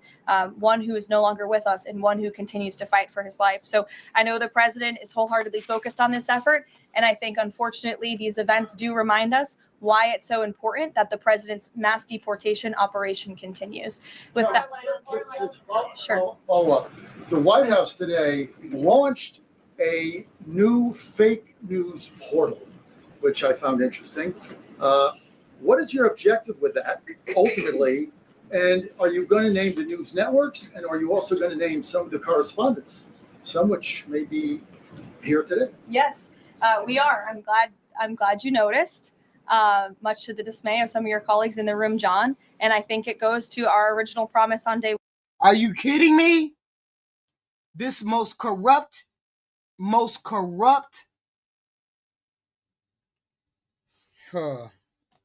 They launched a what? A corrupt portal? They need to jump their ass the fuck in there. One, to hold the media accountable, because unfortunately, and we deal with this all day, every day around here, there are so many fake stories that are unfortunately written that have inaccurate characterizations of meetings that took place. And it's all based on anonymous sourcing. And, you know, the standard for journalism, unfortunately, has dropped to such a historic low in this country. And again, we deal with it every day, where you can have an anonymous source who has no idea what they're talking about, zero credibility, call up a reporter in Washington and say, hey, I heard this. And then the next thing you know, it's on the front page of the New York Times. It's really incomprehensible. We appreciate the journalists, some of those who are in this room who do reach out for comment, who try to get things right. And there are some that remain. But overwhelmingly, the fake news that we see pumped out of this building on a day-to-day basis, it's honestly overwhelming to keep up with it all and to constantly have to defend against these fake news and these attacks. And I will point out one fake news story over the weekend before I let you all go from the New York Times that took about 1/3 of the president's daily calendar and his daily schedule and said that he's doing less than he did in his first term, or he might not be fit for the job. That is unequivocally false. And it's deeply unfortunate that this story was written by the same outlet and the same reporter who wrote this.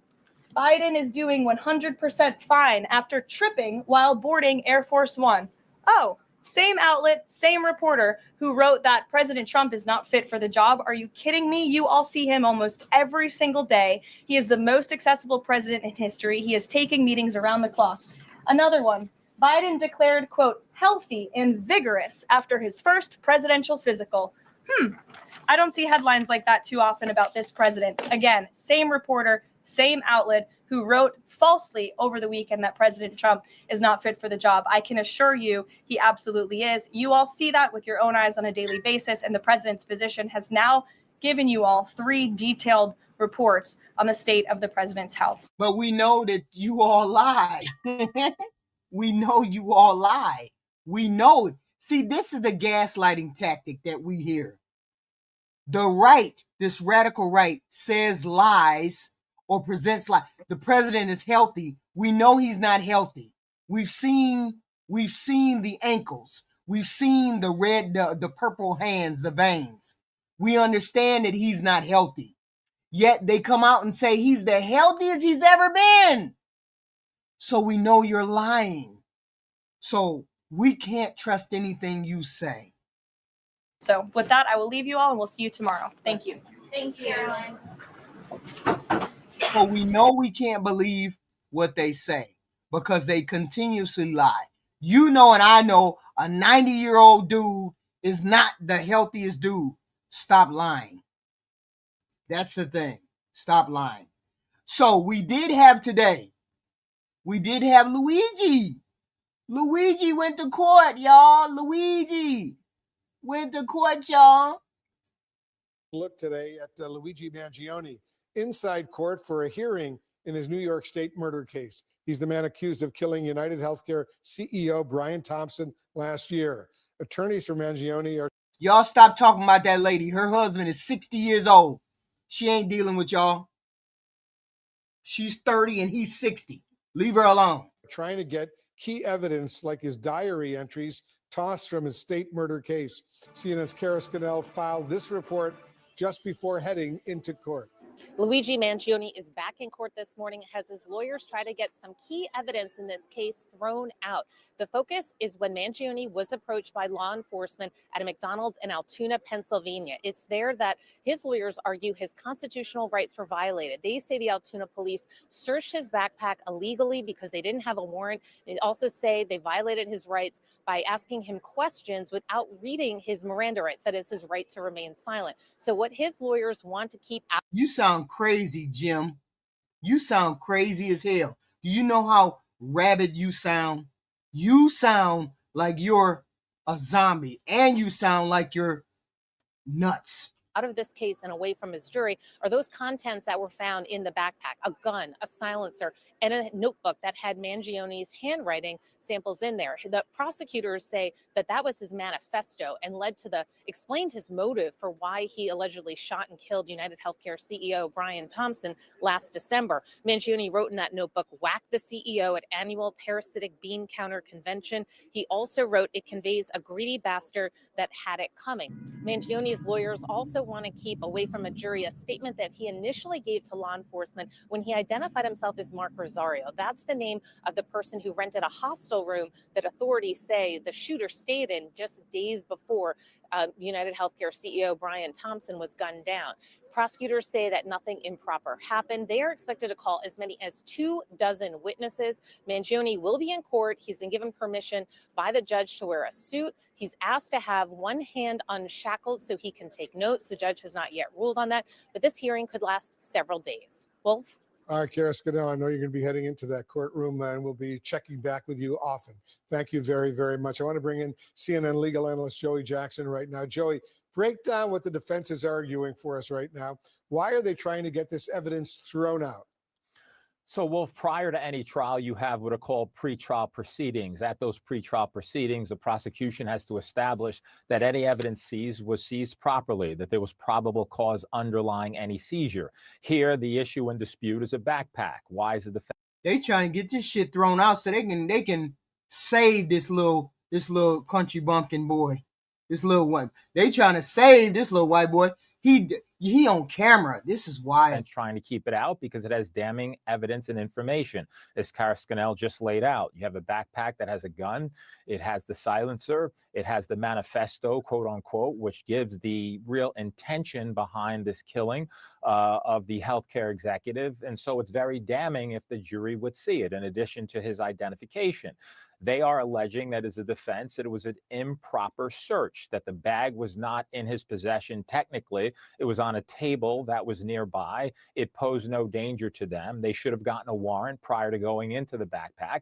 And as a result of not getting a warrant, it would be illegal and improper. And the remedy in the event the judge determines that the bag was seized and opened and looked into illegally, the remedy is to exclude that from the jury's view. The jury is not there today. It's just the judge. And the prosecutors have to lay out the information to establish that that seizure of the bag and anything associated with it was done properly. Now, the prosecution will argue that they had an emergency circumstance. It could have been a bomb or something else in that backpack. In addition, the prosecution will argue that it would have inevitably been discovered, meaning it would have been taken back, it would have been inventoried, etc. But the defense is alleging that, hey, in the event that happened, they still would have needed to get a warrant, which they subsequently did several hours later. Defense says, hey, it's too late. You open up that backpack, it's not coming in. Final point, Wolf, and that is that's called a MAP hearing. Another pretrial proceeding is called a Huntley hearing. That is to determine whether any statements that he made, that is Mr. Mangione, were in fact made properly. Now, if you're going to question a suspect, we've all seen this, you have to issue them their Miranda warnings, but only if it's a custodial interrogation. That means they're in custody and they are being interrogated. Here, the defense alleges they should not have spoken to him at all, such that they would elicit information as to a false name or anything else, and that the statement additionally should be thrown out. And so all these witnesses are going to establish, the prosecution hopes, the propriety and legality of the search of the bag, the propriety and legality of the statements, and in the event they do, those statements will be shown to the jury. In the event they don't, the jury will not see them, they will be concealed, and the prosecution must go forward with other evidence, but not that evidence that was in the bag. And that evidence is obviously very, very important. The hearing is expected to last several days now. Tell us why. Well, generally, these hearings do not last several days. I think this case is a case like none other. Generally, these hearings last a day. Sometimes they go on more. But here, you have various jurisdictions. You have the Pennsylvania jurisdiction. I think we'll hear testimony as to the officers who initially approached him, where he was, why they searched the bag, what he was doing, why they felt the necessity of doing that. And so they have to establish it as the prosecution that the search was done with probable cause because they want that evidence and information in. Now, you don't have to show proof beyond a reasonable doubt. It's not that type of hearing, but you certainly have to give enough to the judge to show that it was proper, it was authentic, it was lawful, and it was predicated upon probable cause. In the absence of that, the judge will exclude, that is, prevent the jury from seeing this, but the trial will still move forward. And very quickly, before I let you go, Joey, does the prosecution acknowledge they never told Mangione he has a right to remain silent? Indeed, they do. But however, there are other arguments, even though they eventually did. But at the time that they were making an accusation towards him, if it's a custodial interrogation, doesn't mean you're in cuffs. But if you're not free to leave and they're asking questions that could incriminate you, you have to give Miranda. However, if you're simply investigating a case and not really questioning him such that you're eliciting guilty statements, you don't. And so there's a fine line with respect to investigatory information being supplied and incriminatory, meaning you're looking for evidence to incriminate them. The police say, we just needed to know what the lay of the land was, and that was the... He ain't gonna get off for the crime, but he might. Hey, we done seen worse. We done seen worse. Just because most people don't like insurance adjusters, this is a weird case for a person to want to break off an insurance person, a person that's in charge of insurance, you know, the owner of the insurance or the CEO of the insurance, for you to want to break him off. I don't understand why that was the goal. Did you get something rejected? Insurance that was rejected somehow?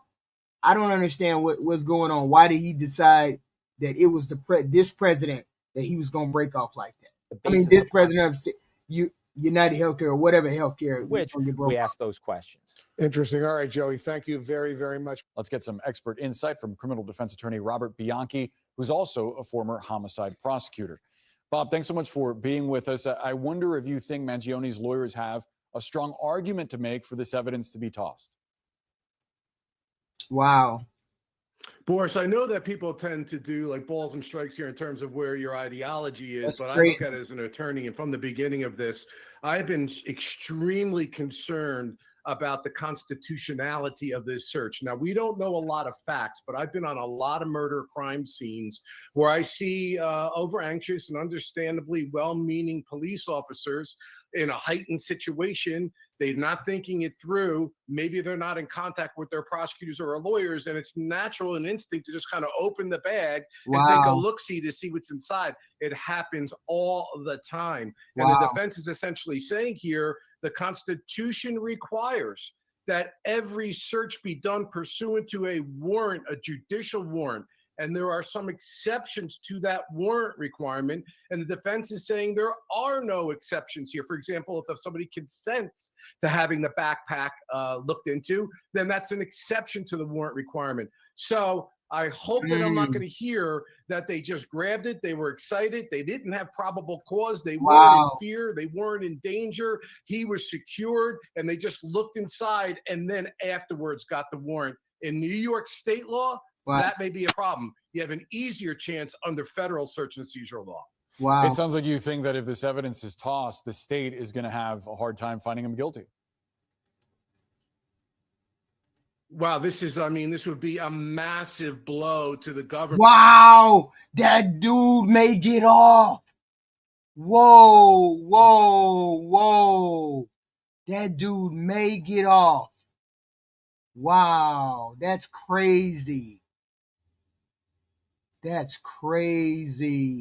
But then again, let's keep in mind here, we have both state prosecutions and federal prosecutions, and what may be suppressed in state court, again, federal court's more accommodating the prosecutors. But the evidence in that backpack, even though you don't need motive to prove a homicide case, shows premeditation. It's got the weapon. The weapon is connected to the victim in the case. It shows a cold, calculated, premeditated murder. It is the lock that any prosecutor wants.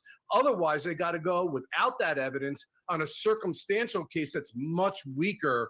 In that case, it's going to be interesting to see, really, to be honest with you, Boris, when the law enforcement authorities get together, there's got to be a discussion. Is it better to prosecute them federally first or better to prosecute them state-wise? Now, if there's a suppression of the evidence in state court, you can bet the federal case is going to take precedence. I also wonder about the other evidence his attorneys are trying to suppress, and it involves statements that he made while at that McDonald's in Western Pennsylvania. His attorneys are essentially arguing that officers didn't advise him of his Miranda rights the right way when they began questioning him. How do you see that playing out? Wow. Not as crucial as the search and seizure, for sure, because that evidence in that backpack is the lock. But of course, if the prosecution wants to use his statements, Miranda requires that you, one, be in custody, or the person would have reasonably believed they were not free to leave. That's element number one, and that they're asked a question. So the issue in this case is going to be, and we just don't know the facts yet, was he in fact under the reasonable belief that he was not free to leave? Wow. And was he asked the question without being given his Miranda warnings? And if that happens, then any statements that he made up until the time he gave his Miranda warnings is subject to being suppressed by the court.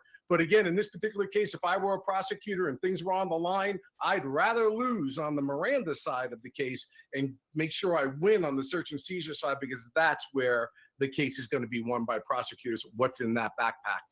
Bob Bianchi, appreciate the analysis. Thanks so much for joining us. Wow. Wow.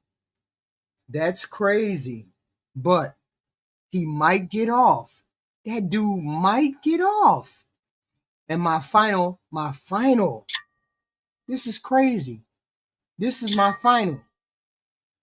My Black Pope, Pope Leo, my Pope, the Pope, my brother, the Pope, Pope Leo.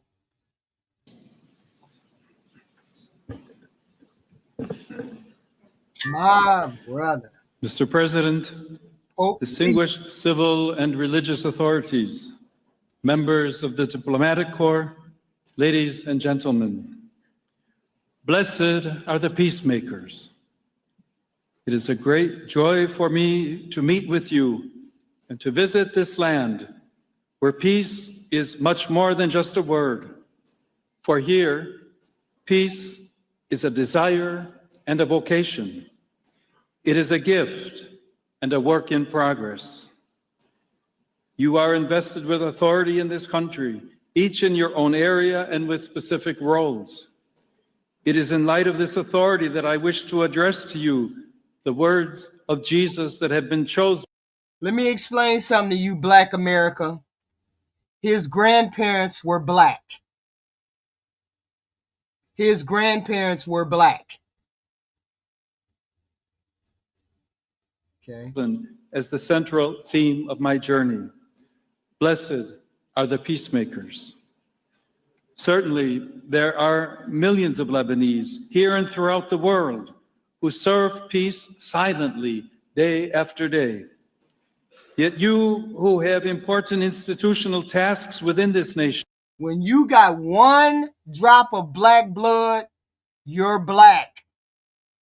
His grandparents were black. Creole, as a matter of fact, from South. Go look it up. His grandparents were black on his mother's side. On his mother's side. grandmother and grandpa, black. He's black. That's why I call him Pope, my brother. Are destined for a special beatitude if you can say that you have put the goal of peace above all else. In this meeting, I would like to reflect with you a little on what it means to be. What the hell that mean? Finn 3363. What the hell that mean? You white folks in this country, the white folks in the country made that rule. One drop of black blood, you're black. He's from here. He's from Dalton, Illinois. Peacemakers in circumstances that are highly complex, conflictual, and uncertain. In addition to Lebanon's natural beauty and cultural riches, which have been praised by those of my predecessors who visited your country, there is a shining quality that distinguishes the Lebanese. His mother's parents were black. You are a people. And if we going by the 1/3 drop, he's black. One drop of black make him black. So he black. Who do not give up, but in the face of trials, you always know how to rise again with courage. Your resilience is an essential characteristic of authentic peacemakers. For the work of peace is indeed a continuous starting anew. Moreover, the commitment and love for peace know no fear in the face of apparent defeat, are not daunted by disappointment, but look ahead, welcoming and embracing all. You don't have to have no complexion. There's plenty of black people that we black people come in all shapes, sizes, and colors. We come in every shape, size, and color. We come in white, we come in black, we come in tar baby, we come in sheboon, we come in all of them. Okay? Just because he don't look black don't mean his grandmama and grandpapa ain't black. And a lot of y'all kept saying, wait a minute, hold on. Now we gonna change the rules because of the way they look. Now we finna change the rules, huh? By the way they look, huh? Cause they don't look black, cause they don't look fully black. Now we finna change the rules about who black and who ain't. You got, according to the history in this country, you got a drop of black blood that make you black. Same way with Kamala Harris. Drop of black blood, according to y'all in this country, make you black. So he's fucking black.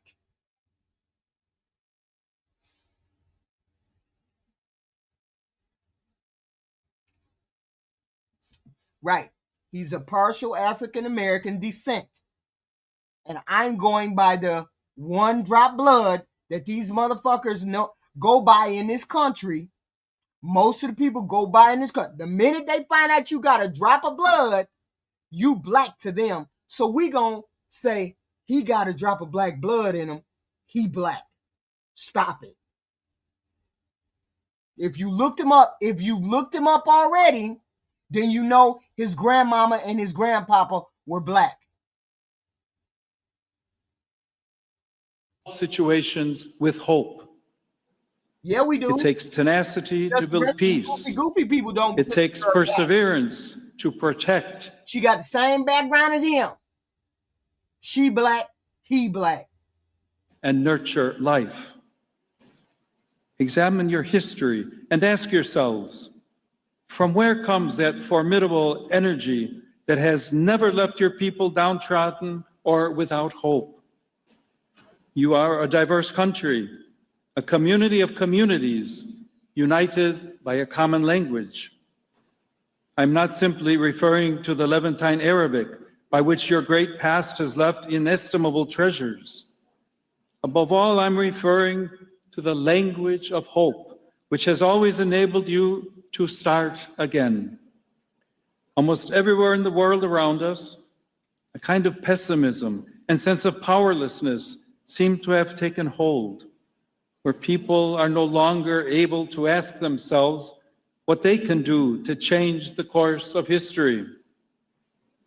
Major decisions appear to be taken by a select few, often to the detriment of the common good, as if this were an inevitable destiny. You have suffered greatly from the consequences of an economy that kills, from global instability that has devastating repercussions also in the Levant, and from the radicalization of identities and conflicts. But you have always wanted and known how to start again. Lebanon can boast a vibrant, well-educated civil society, rich in young people, capable of expressing the dreams and... What difference does it make, Evelyn Justice? Exactly. Exactly. What the hell difference does it make? But yet, it makes all the difference in this country, don't it? And hopes of an entire nation. I encourage you, therefore, never to separate yourselves from your people and to place yourselves with commitment and dedication. Black America, you don't matter what is considered. What you think don't matter. It's what these folks think. It's what these white folks think. They think one drop of blood makes you black. His grandma and his grandpa on his mama's side were black. He's black. It don't matter what you think. It matters what the greater population think.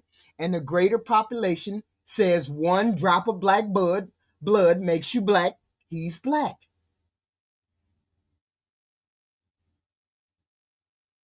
Why exactly is the Catholic Church a joke? AI, tell us exactly why. Why don't you please tell us why? Why, AI, tell us, is the Catholic Church a joke? Please explain. Old Catholic man who used to be a Catholic man 10 minutes ago. At the service of your people who are so rich in variety. May you speak just one language, namely the language of hope, that by always starting afresh, draws everyone together. May the desire to live and grow in unity as a people create a polyphonic voice out of each group.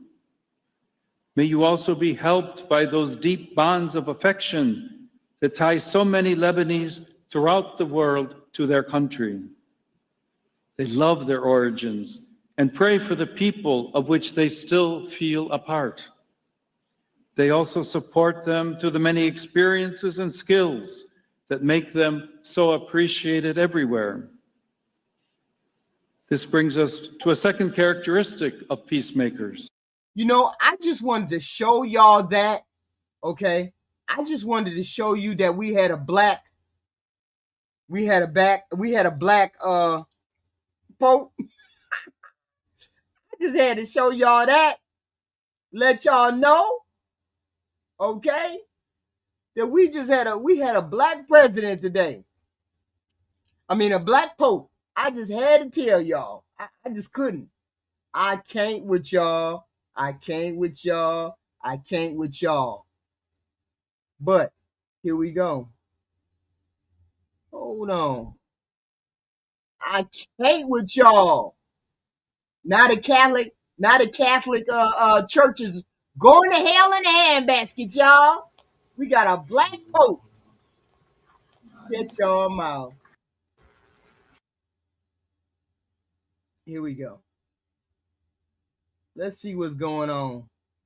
Let's see what's going on, y'all. Hakeem Jeffries running his mouth saying something crazy today. What Hakeem Jeffries saying? They head done exploded now. Good afternoon, everyone. The clock is ticking on the expiration of the Affordable Care Act tax credits in just 30 days. Tens of millions of Americans are about to experience dramatically increased healthcare costs because of the Republican refusal to extend the Affordable Care Act tax credits. From the very beginning of this presidency, Republican control of the House and the Senate, as well as the administration, has been a disaster for the American people. These extremists promised all last year that costs were going to go down on day one. Costs haven't gone down in America. Costs have gone up. The Trump tariffs are increasing expenses on everyday Americans by thousands of dollars per year. Housing costs are out of control. Grocery costs are out of control. Childcare costs are out of control. Electricity bills are through the roof. And now Republicans refuse to do a thing to prevent healthcare costs from dramatically increasing in a way that will deprive tens of millions of Americans of the ability to go see a doctor when they need one. Republicans have done nothing over the last several months to address the healthcare crisis that they have created. And they continue to refuse to take yes for an answer. Democrats have an active discharge petition, and all we need are a handful of House Republicans to join us. And we can trigger an up or down vote on a 3-year extension of the Affordable Care Act tax credits to save the health care of the American people in every single state in this country, and protect the health care of people who these so-called Republican members allegedly represent, but who have failed to do a single thing to make their life better. Questions? Leader Jeffries, your Senate Democrat called. Wait a minute, let's stop and take note. The Republicans cut the Medicaid and the subsidies from the American people. They cut them from the American people. Let's be clear. They cut the subsidies, they cut the Medicaid from the American people in that big, beautiful bill. They did that. The Democrats have been fighting to put it back in, fighting for them to help fund those subsidies and put them back on Medicaid since the Republicans cut it out. So we understand who cut the American people off of ACA and Medicaid. We understand that. That's why the Republican majority is losing. That's why they're losing, because we understand that they cut all those Americans off so they could fund the big, beautiful bill. So they could fund the big, beautiful bill. That's why they cut it off. They cut them out. Because they had to cut $566 billion or million out of healthcare, out of the social service program. They had to cut that much out of the social safety net. They had to, because it was we saw the report. We saw the report. We saw them because they showed it to us. They showed us the report. In order to fund the tax cuts, they had to cut Medicaid and the ACA. Shut your ass up, Karen, because you're a goofy zombie if you don't understand what they did. In the big, beautiful bill, they cut the Medicaid and they cut the subsidies. That's what we're talking about. They don't want to give them help. And on top of that, the Republicans, when Donald Trump was about to introduce a bill, a medical bill, wasn't he about to introduce a medical bill about a week ago? When he was about to introduce that new medical bill, his new medical bill, which was really Obama's medical bill, he was about to introduce the bill back into the conversation. The Republicans said, "We gonna quit on your ass if you give them medical." The Republicans in the House and the Senate said to the president, "We gonna quit if you give them medical." So that's why you Republicans are losing, because you screwing over the American people. Because you're screwing over the American people to give rich people money. Colleagues, they previously Wait a minute. Wait a minute. I got it. Well, hold on. I'll play it later. expressed openness to reforming the credits, working through differences. Why propose a 3-year clean extension? Time has run out on Republican inaction. They have done nothing over the last 60 days but stumble, fumble, and bumble as it relates to addressing the healthcare crisis that they've created. Understand that this year, House Republicans enacted the largest cut to Medicaid in American history. These extremists have thrown 14 million people off of Medicaid. At the same period of time, hospitals, nursing homes, and community-based health centers are closing all throughout the country, including in rural America, because of what Republicans have done in their one big ugly bill. They've launched an unprecedented assault on the Centers for Disease Control and the National Institute of Health, jeopardizing the well-being of the American people. Vaccines are increasingly unavailable in the United States of America. Children are getting sick unnecessarily all across the country. And now on top of all of that, that parade of horribles, Republicans refuse to extend the Affordable Care Act tax credits, which are going to expire this month. Time has run out on Republicans playing partisan games. We have a discharge petition that if it received an up or down vote in the House of Representatives, we are confident will pass. But obviously, Mike Johnson has zero interest in protecting the health care of the American people. Instead, these extremists are gutting the health care of the people that they represent, including in the state of Louisiana. Senate Democrats next week will be able to put up a vote for the ACA subsidies. Do you think there's any plan that Republicans would actually get on board with to have a bipartisan bill? And if not, what should Democrats put up on the floor of the Senate? There are Republicans in the House and the Senate who, during the Trump Republican shutdown, consistently said that once the shutdown ends that they caused, that they'd be willing to address the healthcare crisis that they've created. Most immediately by extending the Affordable Care Act tax credits. Now, we had nothing but crickets from them. It even appears that the Trump administration was ready to put forth a plan that would at least have been worthy of consideration, and that Mike Johnson tanked it. So now, Mike Johnson wants to act like he's the Speaker of the House?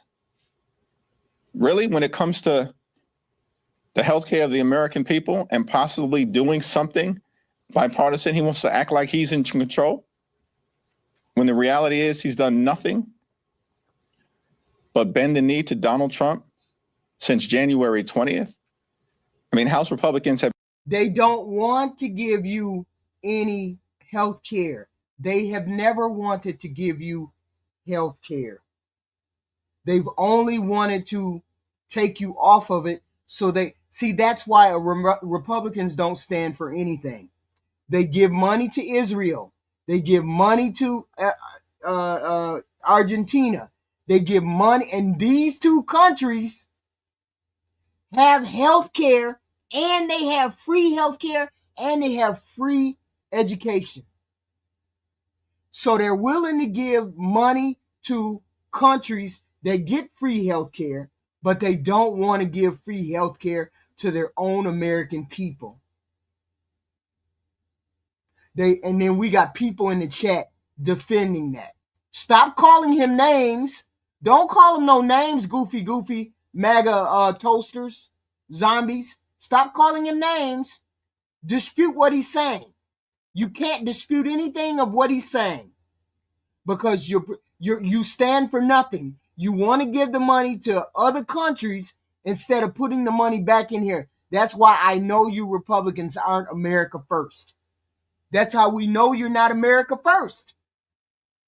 Because you want to give Israel free health care and Israel free schooling. You want to give Argentina free health care and Argentina free health care, but you don't want to give your own people, your own country, free health care and free education. That's how I know Republicans are not America first. That's how we know you're not America first. You'd rather the people in your own country suffer instead of giving these other countries stuff. They already give free schooling. They already give free... No, ain't no lies to be told, goofies. Ain't no lies to be told. Prove me wrong. Go look up Israel. Go look up Argentina. And then find out, do they get free health care? Do they get free education? You out here defending other countries getting health care and education, and you can't even defend your own country first. That's why I know you Republicans don't stand for nothing. You're not America first. No, I'm spitting all the lies in the world, Tef. Go prove me wrong. We're giving all that money to Israel and all that money to Argentina, and they got free health care and free education. Go over there and look, goofy. Do your own research, goofy. Shut your ass up, A to Z. Shut your ass up. That don't even sound dumb. You making it sound dumb. Okay? You make it sound dumb. Go look it up. Don't tell me I'm lying. Go look it up. That's all. Have been nothing but a rubber stamp.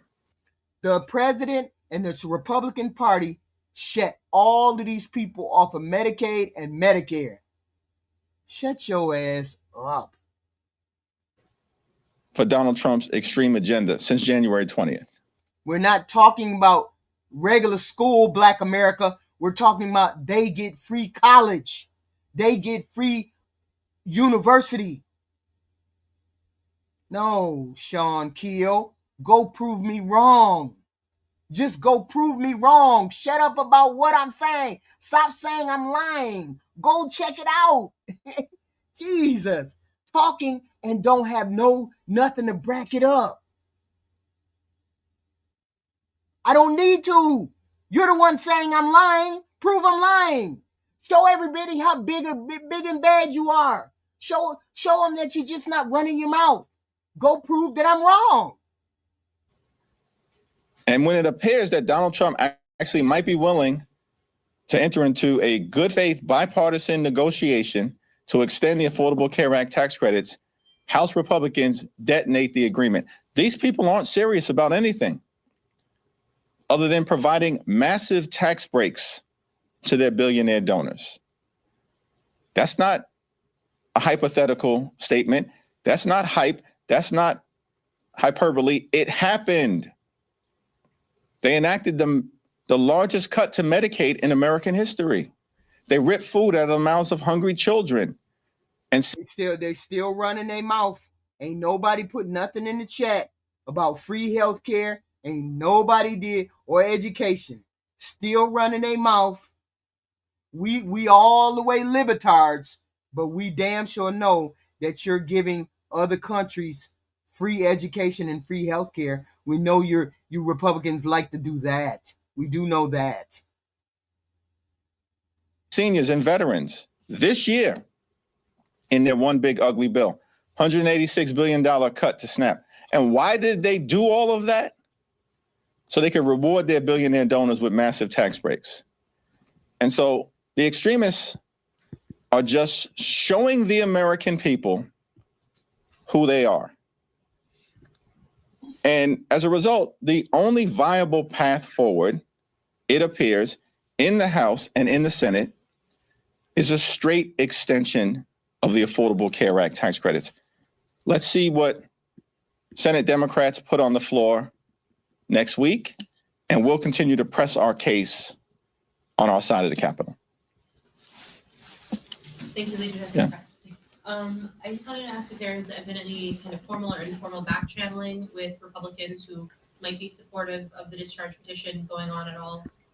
Well, you had 13 Republicans a few weeks ago indicate in a letter that they wrote to Deputy Speaker Mike Johnson that as soon as their shutdown was over, they wanted to address the Affordable Care Act tax credits.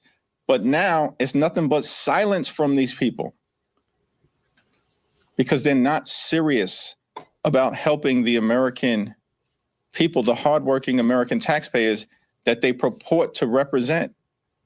This has become painfully obvious to the American people, which is why Republicans are getting wiped out electorally all across the country, as we saw last month. Literally in every single state in the union, destroyed up and down the ballot across the country. Statewide races to local races and everything in between. Because the American people are done with these people. They've been a disaster. They lied about fighting the low or the high cost of living. Instead, they've just jammed their extreme right-wing policies down the throats of the American people who are being hurt as a result. And, you know, our view about the situation, as we've repeatedly said, is that we're open to finding a bipartisan path forward. But the extremists continue to refuse to take yes for an answer. They had an opportunity, right, to accept a very reasonable proposal that Leader Schumer put on the table a few weeks ago, which was a straight one-year extension of the Affordable Care Act tax credits, and then a bipartisan commission to discuss improvements to the health care of the American people over a multi-year period of time. What was objectionable about that? But Republican extremists rejected it because they have no interest in doing anything to make life better for working class Americans, everyday Americans, and hardworking American taxpayers. And that's a shame. Thank you, Mr. Weaver. On the discharge petition, is it your expectation that all House Democrats will sign as of today? I believe 212 of 213 has signed. Is it your expectation that all members of your caucus will sign it? And following up on the question about back channel conversations, is it your position that the fact that the subsidies... It's always lies when it comes to the Democrats. They never address the lies that their party tells. You notice they never address the lies that their party tells. It's always Democrats are lying. It's never their party. Their party never lies. Now, why is it that you all are losing elections front, wide, and center? Why is it that you have 15 million people marching against you? Why is that? If you're so truthful and honest about everything, why is it that people are marching against you? And why is it elections you're losing? I wonder. But the Democrats are lying. I don't understand how that happens. How did that happen? Expire in 30 days, the urgency that you say, the moment requires, is that enough for Republicans to sign on, or will it require some proactive conversations on the part of House Democrats to get them to break ranks with leadership and sign on to this effort? Well, There certainly haven't been any leadership conversations because Mike Johnson has zero interest in protecting the health care of the American people, and he's repeatedly made that clear.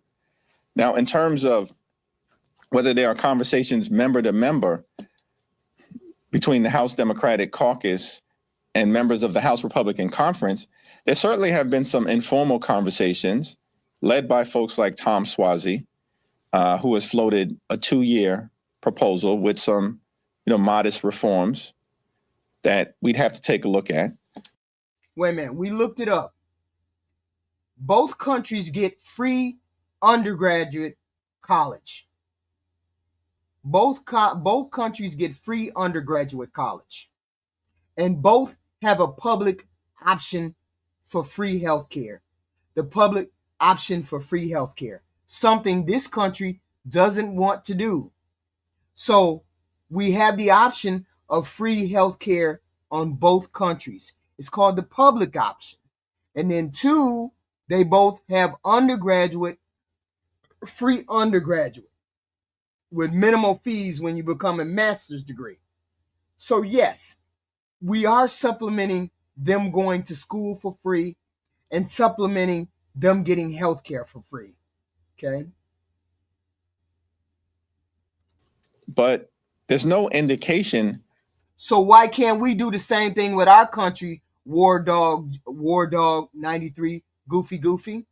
Why is it that we can't do that with our country? You're arguing so much against giving our country stuff.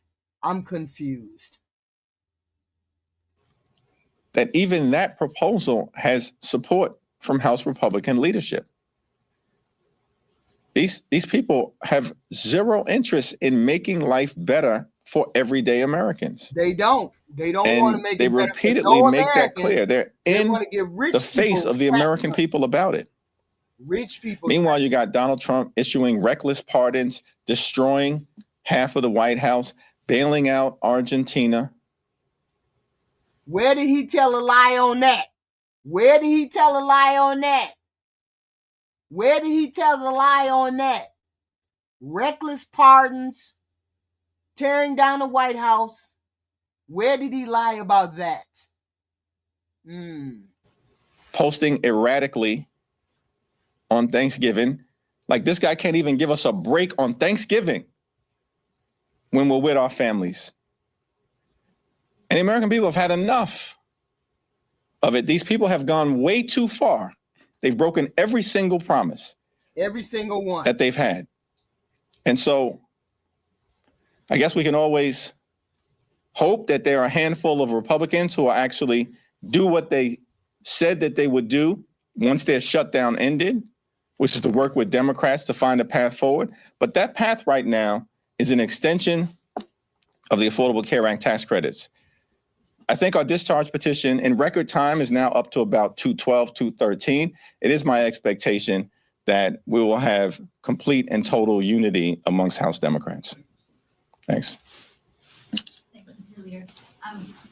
You just mentioned how Republicans are getting wiped out across the country. We've seen that in past elections. What's your expectation tomorrow in Tennessee? Do you think that the Democrat there could potentially pull it off, given the polling that we have seen in recent weeks?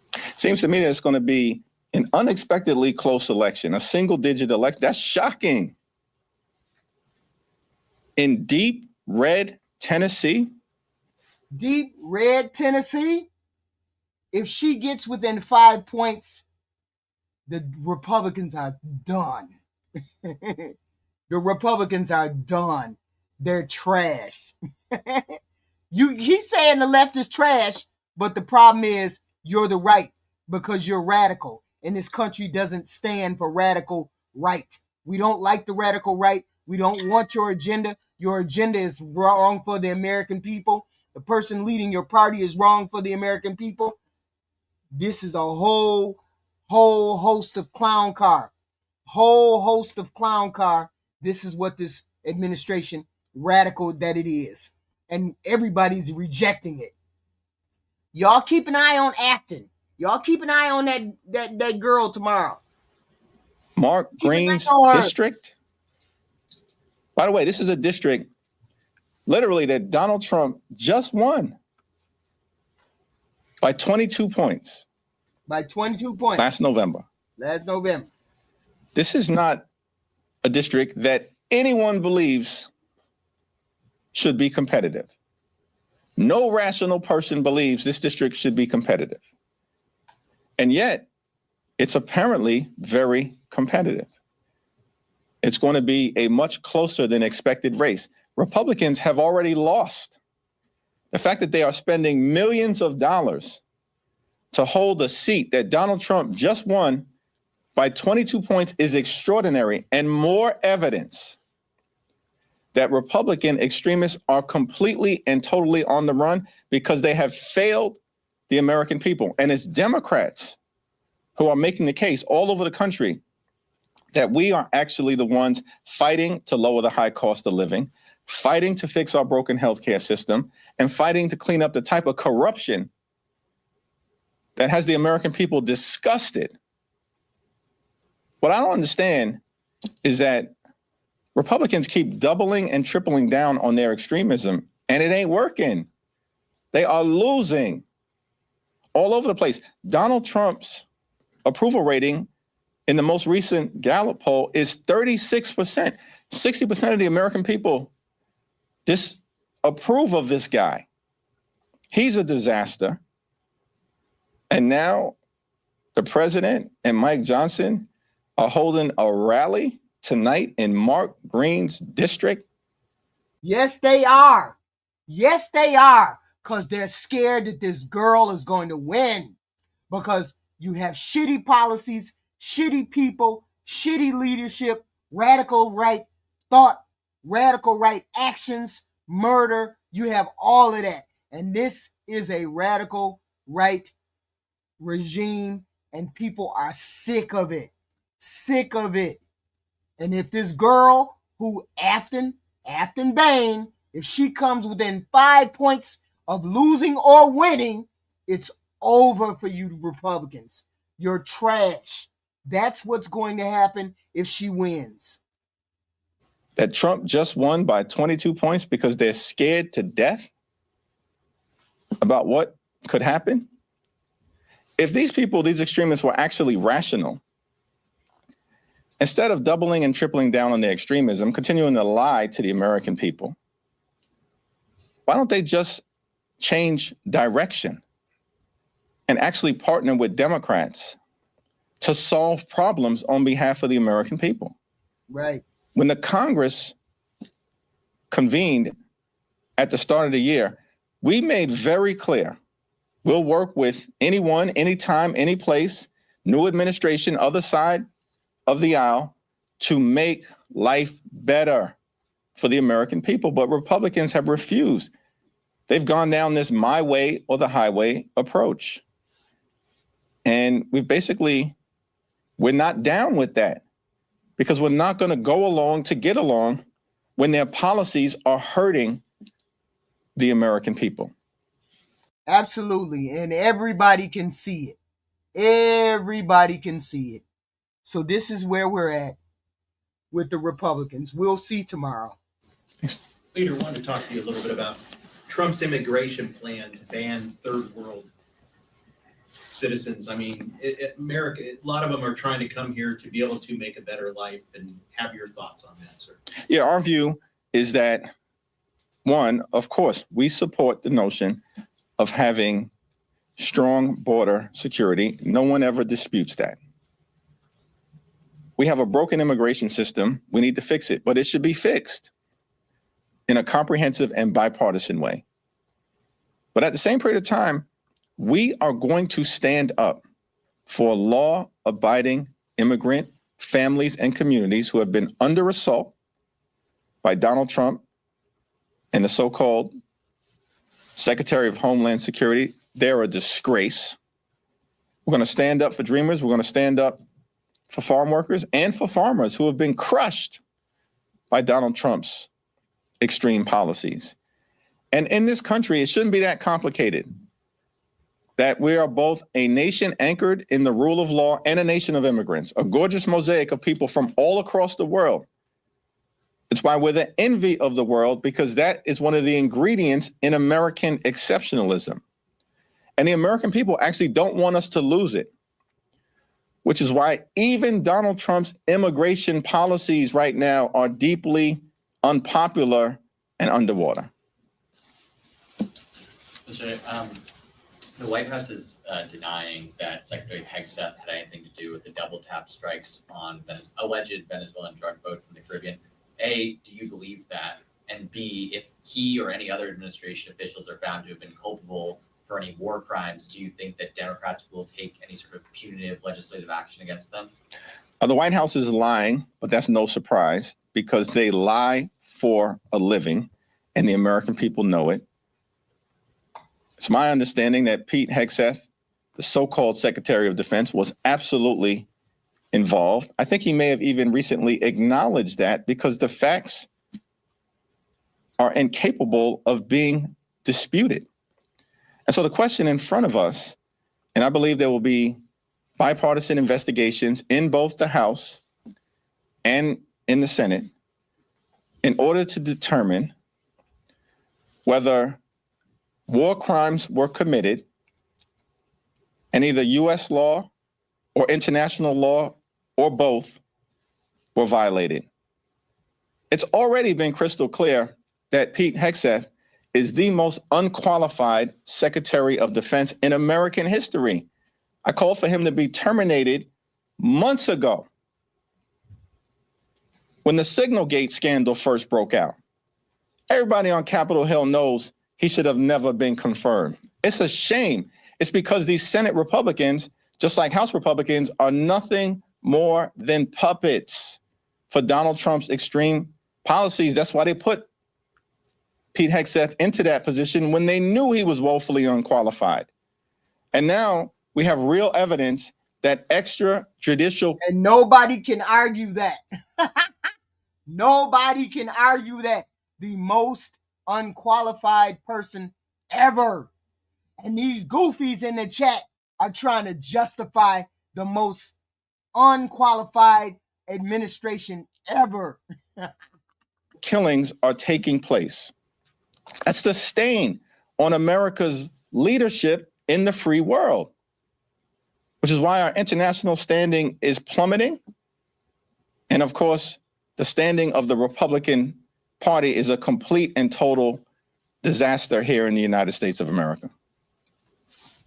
Just because you say it, Tammy Purse, don't mean it's true. I understand that when your leader, President Trump, says something 5 times, you weak-minded people believe it.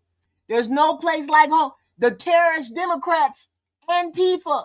The terrorist Democrats, Antifa. The terrorist Democrats, Antifa. I understand when your DEI president keeps saying that stuff over and over again, that you goofy goofies believe it. The rest of us are not under the spell. The rest of us are not under the spell. And you support a pedophile. You support a pedophile, Candyman. Lord have mercy. Thank you, Leader Jeffries. Following up on immigration, one of the more controversial policies President Trump announced in recent days is his intent to potentially strip citizenship away from anybody he feels isn't a benefit to the United States. Hand and foot, Jukon. Hand and foot in the jail. And then these goofy goofies over here supporting a president that likes the pedophile thing. Likes the pedo thing. Likes the pedo thing. I'm just curious, what's your reaction to that? That was an unhinged statement by Donald Trump. He knows he doesn't have the capacity to strip citizenship away. He's behaving like a wannabe king, and the American people are rejecting that. Thanks. I think it was your last press conference you made mention of the need to clean up the ethics in Washington. Make it make sense. Make it make sense for chicken lipstick. Make it make sense. All the goofy goofies in the chat trying to defend murder. Make it make sense. Support the Chip Roy bipartisan bill. No, it ain't. We are not finding this funny at all, McGullicuddy. We ain't finding your president funny at all. Not at all. Not at all. And do you have any evidence that a bill like that could actually make it this time after years of failure? Yeah, it's not clear to me that the legislation introduced by Chip Roy is actually going to make it out of the Republican-run committee, yet alone on the House floor, because Mike Johnson and Steve Scalise and Republicans oppose the legislation. I hope so, because I love clowning your clown-ass president, McGillicuddy. I love clowning this clown-ass president. So I hope I'm hilarious as hell. These people have zero interest in cleaning up the corruption that is benefiting members of their party in real time. We know that's the case because Donald Trump and his administration is the most corrupt administration in American history. It's not even close Richard Nixon is way down in the distance. It's wild, the corruption that we're seeing in real time. And we don't hear a peep from Mike Johnson. I don't need to say this. I ain't the only one saying this. The people in Washington are saying this. The most corrupt president ever. The most corrupt president ever in real time. Steve Scalise or any of them about the corruption that's taking place in the administration, in the Supreme Court, or in the Congress. House Democrats have made clear we overwhelmingly support a ban on congressional stock trading. Right. And as soon as we can bring a bipartisan bill to the floor, and that may have to wait until we take the gavels back after November of 2026, we plan to do it. Thanks. Kevin? When it comes to the Hegseth and the tax in the Caribbean, you talked about the bipartisan approach here. Are you confident the Republican-led committees that are going to actually do a full and complete review of this? And to what extent, given the nature and the control of the House right now, would impeachment even be enough? Well, Republicans will never allow articles of impeachment to be brought. So there's impeachment is off the table. The 25th Amendment is off the table. And we can't depend on the Republicans because the Republicans stand for nothing. They don't stand for nothing. They just let this president do whatever he wants to do. We can't depend on the Republicans to govern because they're not interested in governing. They're interested in hoarding money and hoarding power. That's all they're interested in doing. So we can't depend on the Republicans to push back on anything because they don't stand for anything. That's the problem. We don't have anybody to stand up for us because they don't want to stand up against their leader. What does it say that a party does not want to stand up to their leader when they see their leader doing things that are wrong? That's wild. Brought to the floor of the House of Representatives. And we know that's the case because Donald Trump will order them not to do it. So what's on the table is a meaningful investigation, which we can hope would be bipartisan. I have full and complete trust. Reason why you zombies don't like Hakeem Jeffries is that he comes with straight up gut punches because he don't hold his punches. That's why y'all don't like him, because he tells the straight, honest truth from his gut. He's a corrupt president, and you guys support a corrupt president who peddles around with pedophiles, who peddles around with corrupt people, who pardons when somebody puts money in front of his face. With that right there alone, the fact that the president he sells pardons. The fact that he sells pardons means he's corrupt off the jump. He's corrupt off the jump. That's why he's a corrupt president. For me, that's why he's a corrupt president. And Adam Smith, the once and future chairman of the House Armed Services Committee. I can't speak to whether I've got any confidence as to what Republicans will do on the other side of the aisle. The one thing that should be clear, they don't stand for nothing, so they to all of these Republican extremists and sycophants and the people who are either actively involved in corruption, violating the law. That's all the Republicans. That's all they do. You cannot trust them. They will not help the American people. They only want to get power and stay in power. Engaged in extrajudicial activity. No plans. Is that the statute of limitations for any crimes being committed now 5 years. It will extend well beyond the end of the Trump administration. Thank you all. Thank you. Meaning that people who work with the Trump administration are going to jail because they're going to make sure that they go to jail. He's going to make sure that. Hakeem is. Hold on. Here we go. Hold on. Just hold on. I got this show. We gotta show it because people don't believe it. Listen to what we're saying right here. Listen to what we're saying right here. This is about tomorrow's election. You should be paying attention to the race in Tennessee's 7th congressional district. This is the last congressional race in the entire country. This is the last flippable seat in the entire country. This election is 14 days from today. Today's Tuesday. It's 2 weeks from now. Because like all races in the South, this one will come down to voter turnout. It becomes a self-fulfilling prophecy because people don't vote, nothing in their life changes, then they don't vote because nothing in their life changes. So my call to action, I think, for the voters in this district is that your vote actually matters. It could come down to one vote to send me to Congress versus my MAGA-backed opponent. That's Afton Bain. She's a Democrat running for Congress in a solidly Republican district. But early reporting suggests that cracks may be forming in Trump's base. The Tennessee Lookout reported that turnout was down 75% across Middle Tennessee, particularly in GOP strongholds. Down 75%. Down 75%, which basically means you Republicans are cooked. MAGA cooked. If that 75%, down 75% holds, y'all cooked. Because they're tired of this reckless, dangerous, radical administration doing the things he is doing, and there's no pushback by his party.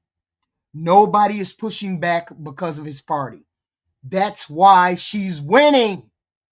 And if she comes within 5 points of winning, it's over for you Republicans. Nobody wants what you're selling, MAGA. This is a predominantly Republican district. It was drawn that way. But what we are hearing, what I've heard on the campaign trail, is that there is an opening. Affordability is the utmost crisis that Tennesseans are facing, and that is across the 7th district, that is in Nashville. We have a state government that has inhibited the city of Nashville from addressing the rise of the cost of living. We have a federal government that is in chaos and cannot address the cost of living. And Afton Bain isn't the only one who sees an opportunity here. DNC Chair Ken Martin came to Nashville to campaign with Afton Bain, and Representative Jasmine Crockett recently appeared virtually with her. A lot of people are always trying to wait on a leader, trying to point to who that leader is going to be. Well, let me tell you what leadership looks like. It looks like Afton. As a reminder, Tennessee consistently ranks as one of the lowest voter turnout states in the country. So it seems that Afton Bain's biggest uphill battle may just be getting people to show up to the polls. The data shows us that if Nashville turns out, we can win. So that is what we've been trying to do. We've been mobilizing in Davidson County. We've knocked thousands of doors, hopefully, in the 10,000s by the time next week rolls around. But there are pockets of Democrats elsewhere, and the rural Democrats in this district are also important. So let's make sure that they understand we vote. Early voting is happening right now. Day of voting takes place on December 2nd. We'll be keeping a close eye on this one, so make sure you like and follow for more. If that girl comes within 5 points of losing or winning, you maggots are cooked. Cooked. Crockett came out for the black vote. You maggots are cooked if she comes within 5 points. A deep red state that Donald Trump won by 22 points. If they come out, Nashville come out, they get tired. They are tired of this shit. They are tired of this shit. Y'all just don't understand. People are tired of the MAGA this, the MAGA that. They're tired of it. You guys don't, the fake outrage, the people in the bathroom, the goofy shit that y'all got going on, they are tired. That you can't dispute nothing she say, Robbie Lee. Don't call her dumb, because she's probably smarter than you. Don't call her dumb, because she's smarter than you. The problem is, Michael David, some of y'all are tired of Trump. Some of y'all are tired of Trump. Fuck Donald Trump! Fuck Donald Trump! Fuck Donald Trump! We've been used as pawns. We've been used as pawns for so long. People thank us for our service. They pander to us. But when it comes down to actually supporting the institutions in the country that we defended, there's nothing but talk. You want to see what real independent journalism funded by the people for the people looks like? You ever heard a story like this in America? You're looking at it. Congratulations for always being somewhere where mainstream media is not. Flint, Michigan. See you in Nevada. Thanks to people like you, we could get the truth. Corporate media, they've been lying to us for years. Let's go. The corporate media covers up. We are United States military veterans.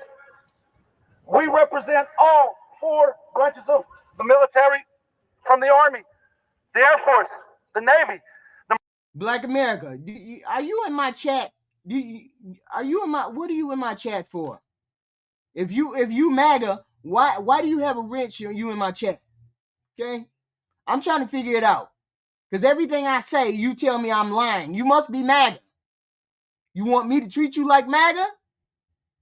I'm confused. The Marines, the Coast Guard.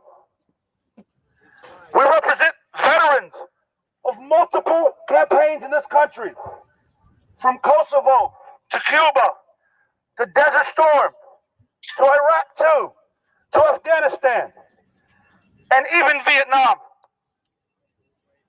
Our country called us to serve, and when it did so, we took an oath to the Constitution. I need to remind the guy sitting in the White House that no one took an oath to you.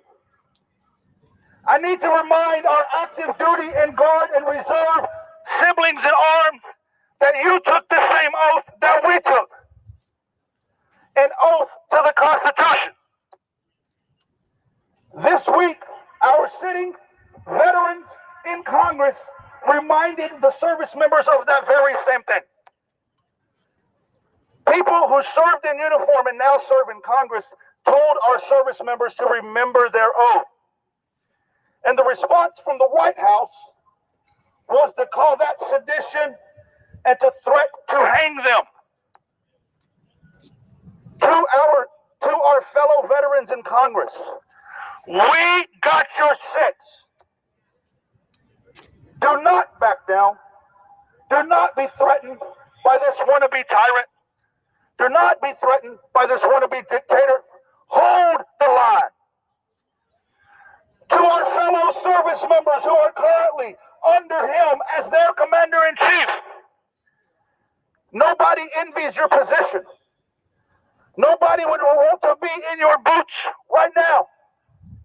But to you, we say, we got your six. And remember your oath. Nobody wants to be standing here right now watching what's happening and unfolding in America. But all the veterans beside me, all the veterans in front of me, and every veteran in this country, our oath did not have an expiration. And we swore to defend the Constitution from all enemies, foreign and domestic. So while we would all rather be home, we're here today to remind the president, this is not your country, it belongs to we the people. Woo! We're here to remind the president it is from the service of those of us who put that uniform on that you're sitting in that house. And if push comes to shove, our service members will remember their oath.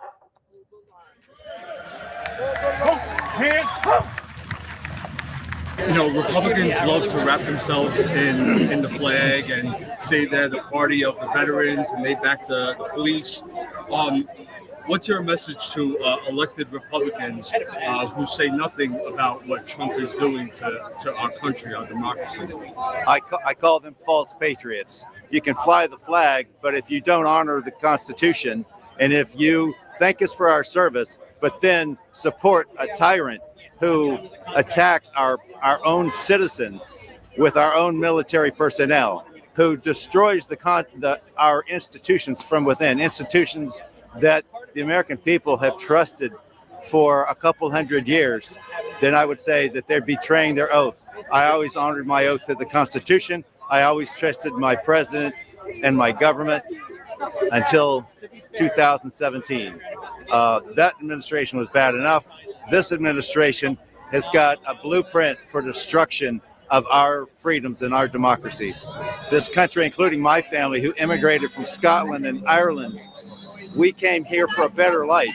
These people risk their lives to come here to make their lives better.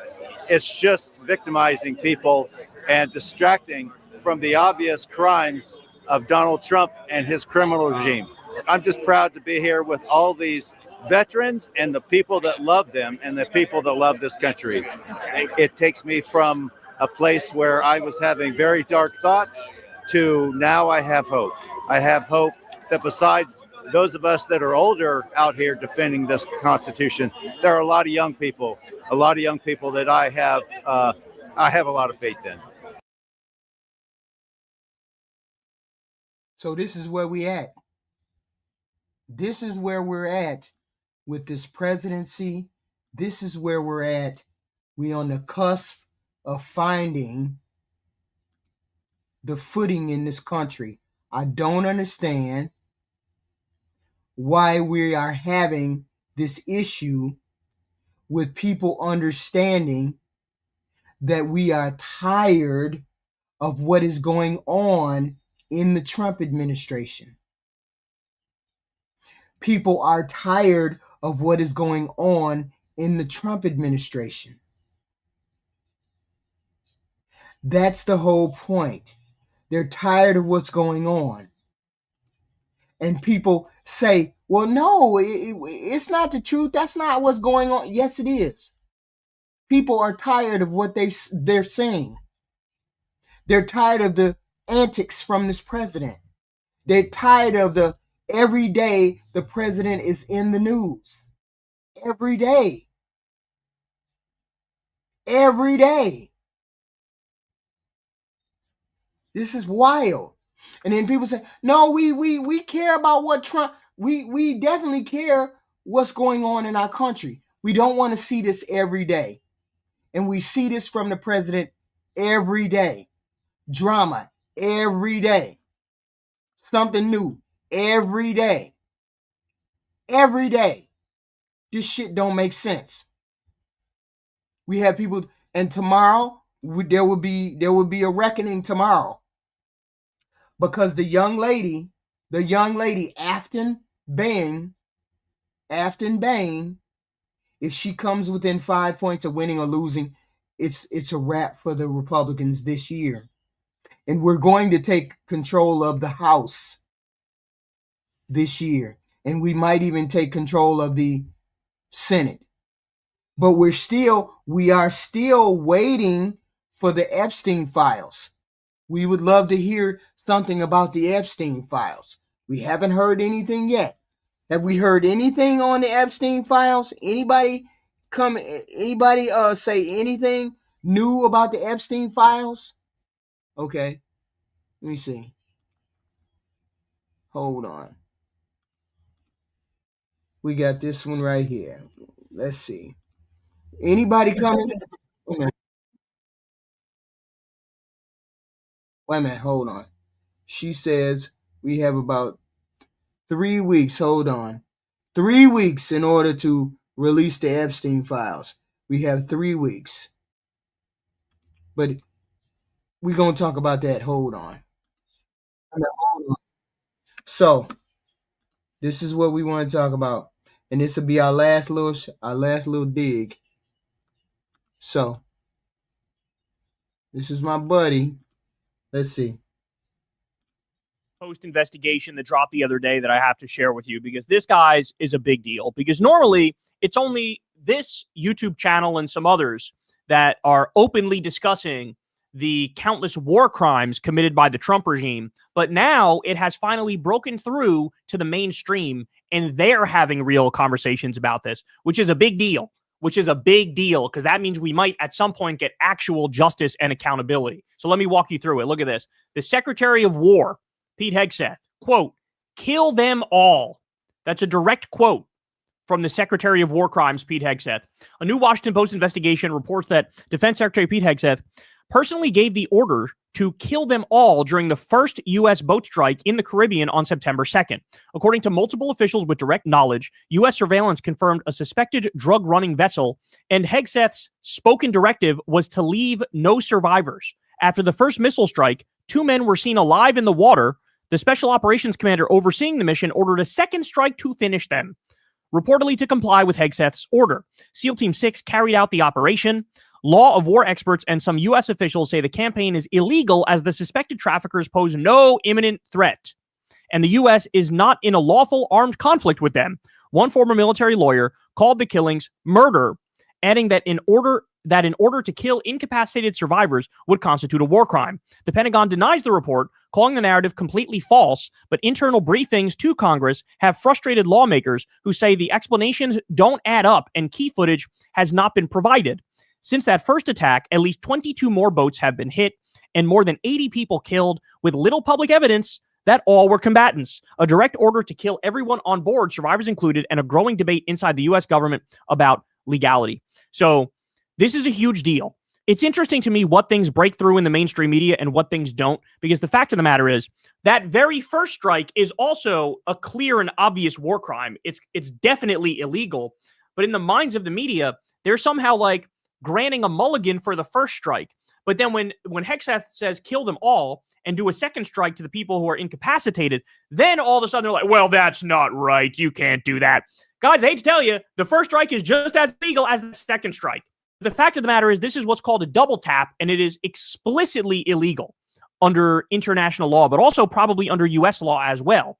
So Hegseth comes out and he says the following. Notice what he says here, because this is super important. Pay close attention, because he's basically going to validate the report. He's going to agree that this is true, but then go on to contradict himself and then disagree. Ready? He says, as usual, the fake news is delivering more fabricated, inflammatory, and derogatory reporting to discredit our incredible warriors fighting to protect the homeland. As we've said from the beginning and in every statement, these highly effective strikes are specifically intended to be lethal kinetic strikes. So in other words, yeah, we killed them. I killed them. I'm happy I killed them. I'm bragging about killing them. The declared intent is to stop lethal drugs, destroy narco boats, and kill the narco terrorists who are poisoning the American people. Every trafficker we kill is affiliated with a designated terrorist organization. All right, let me just pause to point out, literally zero fentanyl comes from Venezuela. Zero. Less than 10% of the drugs that come into this country come from Venezuela. This is just a flat-out lie. Everybody knows it's a lie. He continues.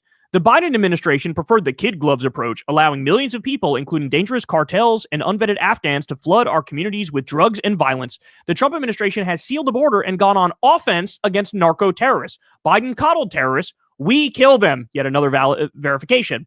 Our current operations in the Caribbean are lawful under both U.S. and international law, with all actions in compliance with the law of armed conflict and approved by the best military and civilian lawyers up and down the chain of command. More on that in a minute. Our warriors in Southcom put their lives on the line every day to protect the homeland from narco terrorists, and I will always have their back. So notice what he's trying to do here. He's trying to make it more about, are you smearing the troops? Are you saying the troops did a bad thing? How dare you talk about our troops that way? It's the old school. I mean, this was the trick during the Iraq War when I was growing up. Like, if you criticize the war, they'd say, you need to support our troops. And you go, look, I got nothing against the troops. I'm just saying the decision to do the war in the first place is bad and wrong. How dare you not support our troops? This is stupid. But multiple times in this statement, he said, quote, as we've said from the beginning and in every statement, these highly effective strikes are specifically intended to be lethal kinetic strikes. So in other words, yes, I killed them.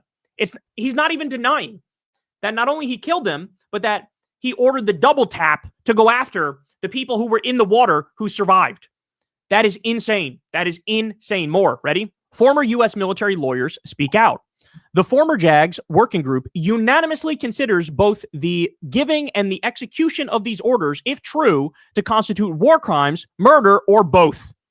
Let me repeat that. The former JAGS working group unanimously considers both the giving and the execution of these orders, if true, to constitute war crimes or murder or both, which is why a lot of the people who are being ordered to do these things, they are now seeking outside legal counsel. They are now seeking outside legal counsel, and they're going, well, hold on now. This can't be right. I'm being told to do this. Is this correct? Because they're going, there ain't no way, dog. Ain't no way that I'm allowed to do this. This is crazy. All right, ready? So Hegseth, ever the fucking idiot who keeps telling on himself, he tweets this. For your Christmas wish list, a classic Franklin story. Franklin targets narco terrorists. And it shows Franklin, the cute little turtle guy who's in like kids books, fucking launching an RPG at at people on boats who, in this picture, represent drug traffickers. Like he's joking about it and having fun with it. He's being glib. He's like pretending like it's no big deal. Like, you know, you're just a sensitive fucking liberal snowflake if you're against wanton murder based on absolutely nothing with zero evidence presented. So I like this response I wanted to share with you. Franklin, on trial at the War Crimes Tribunal. Because yes, this is what comes next. That's what I want to warn Pete Hegseth about, is that this is what comes next, man. And clearly, he hasn't thought about that or doesn't give a fuck about that.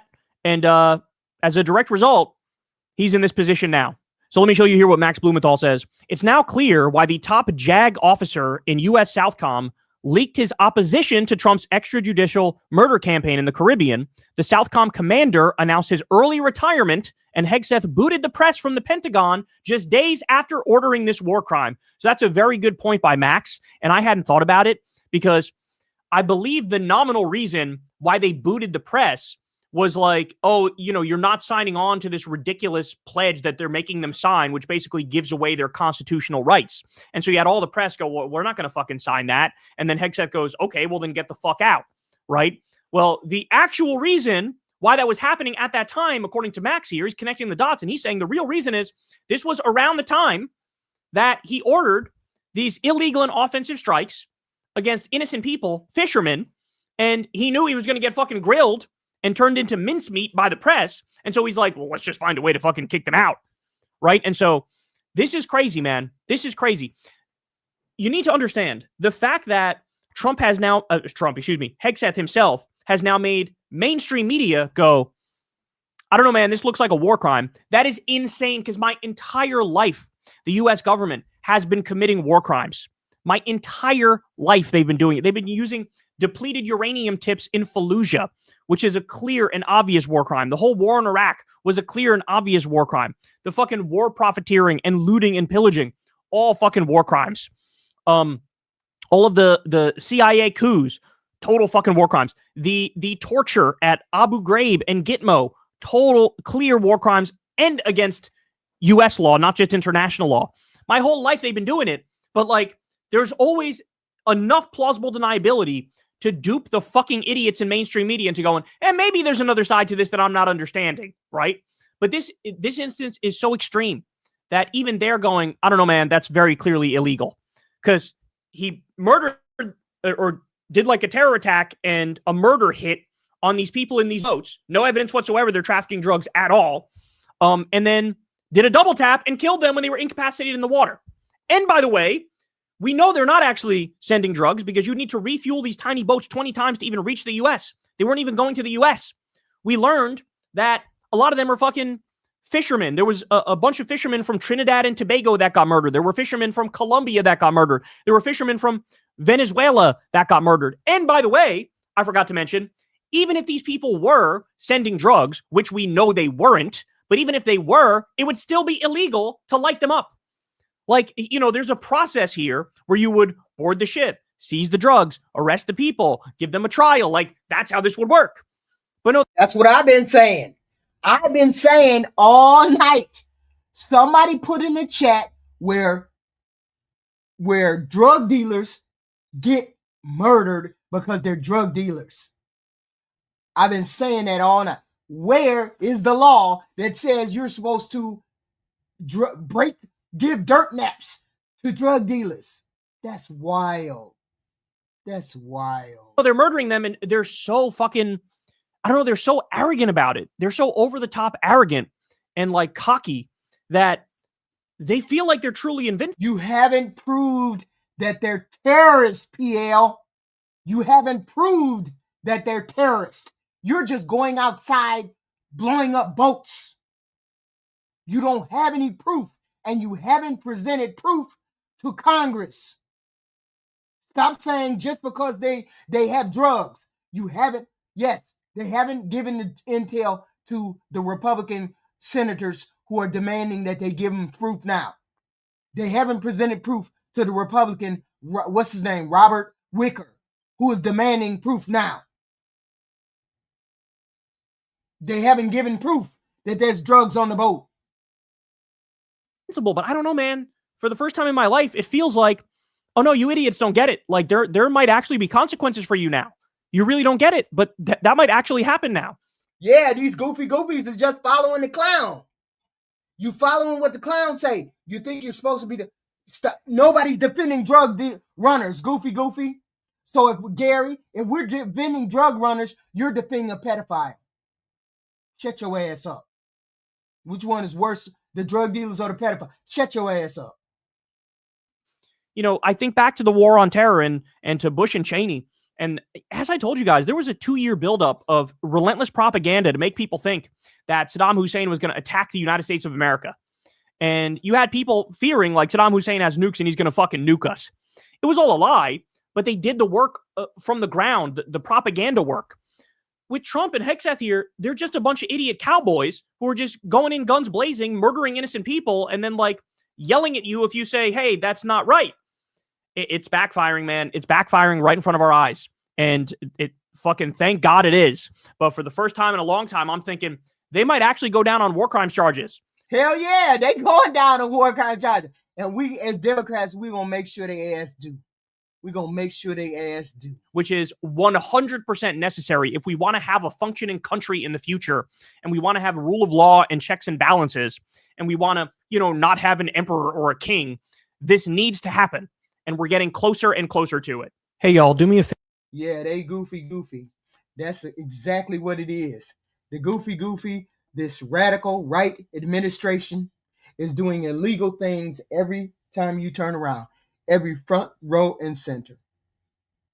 And everybody is seeing it now. So thank God they're seeing it now. The MAGAs, your power is over. Tomorrow, I cannot wait till it's 7 o'clock.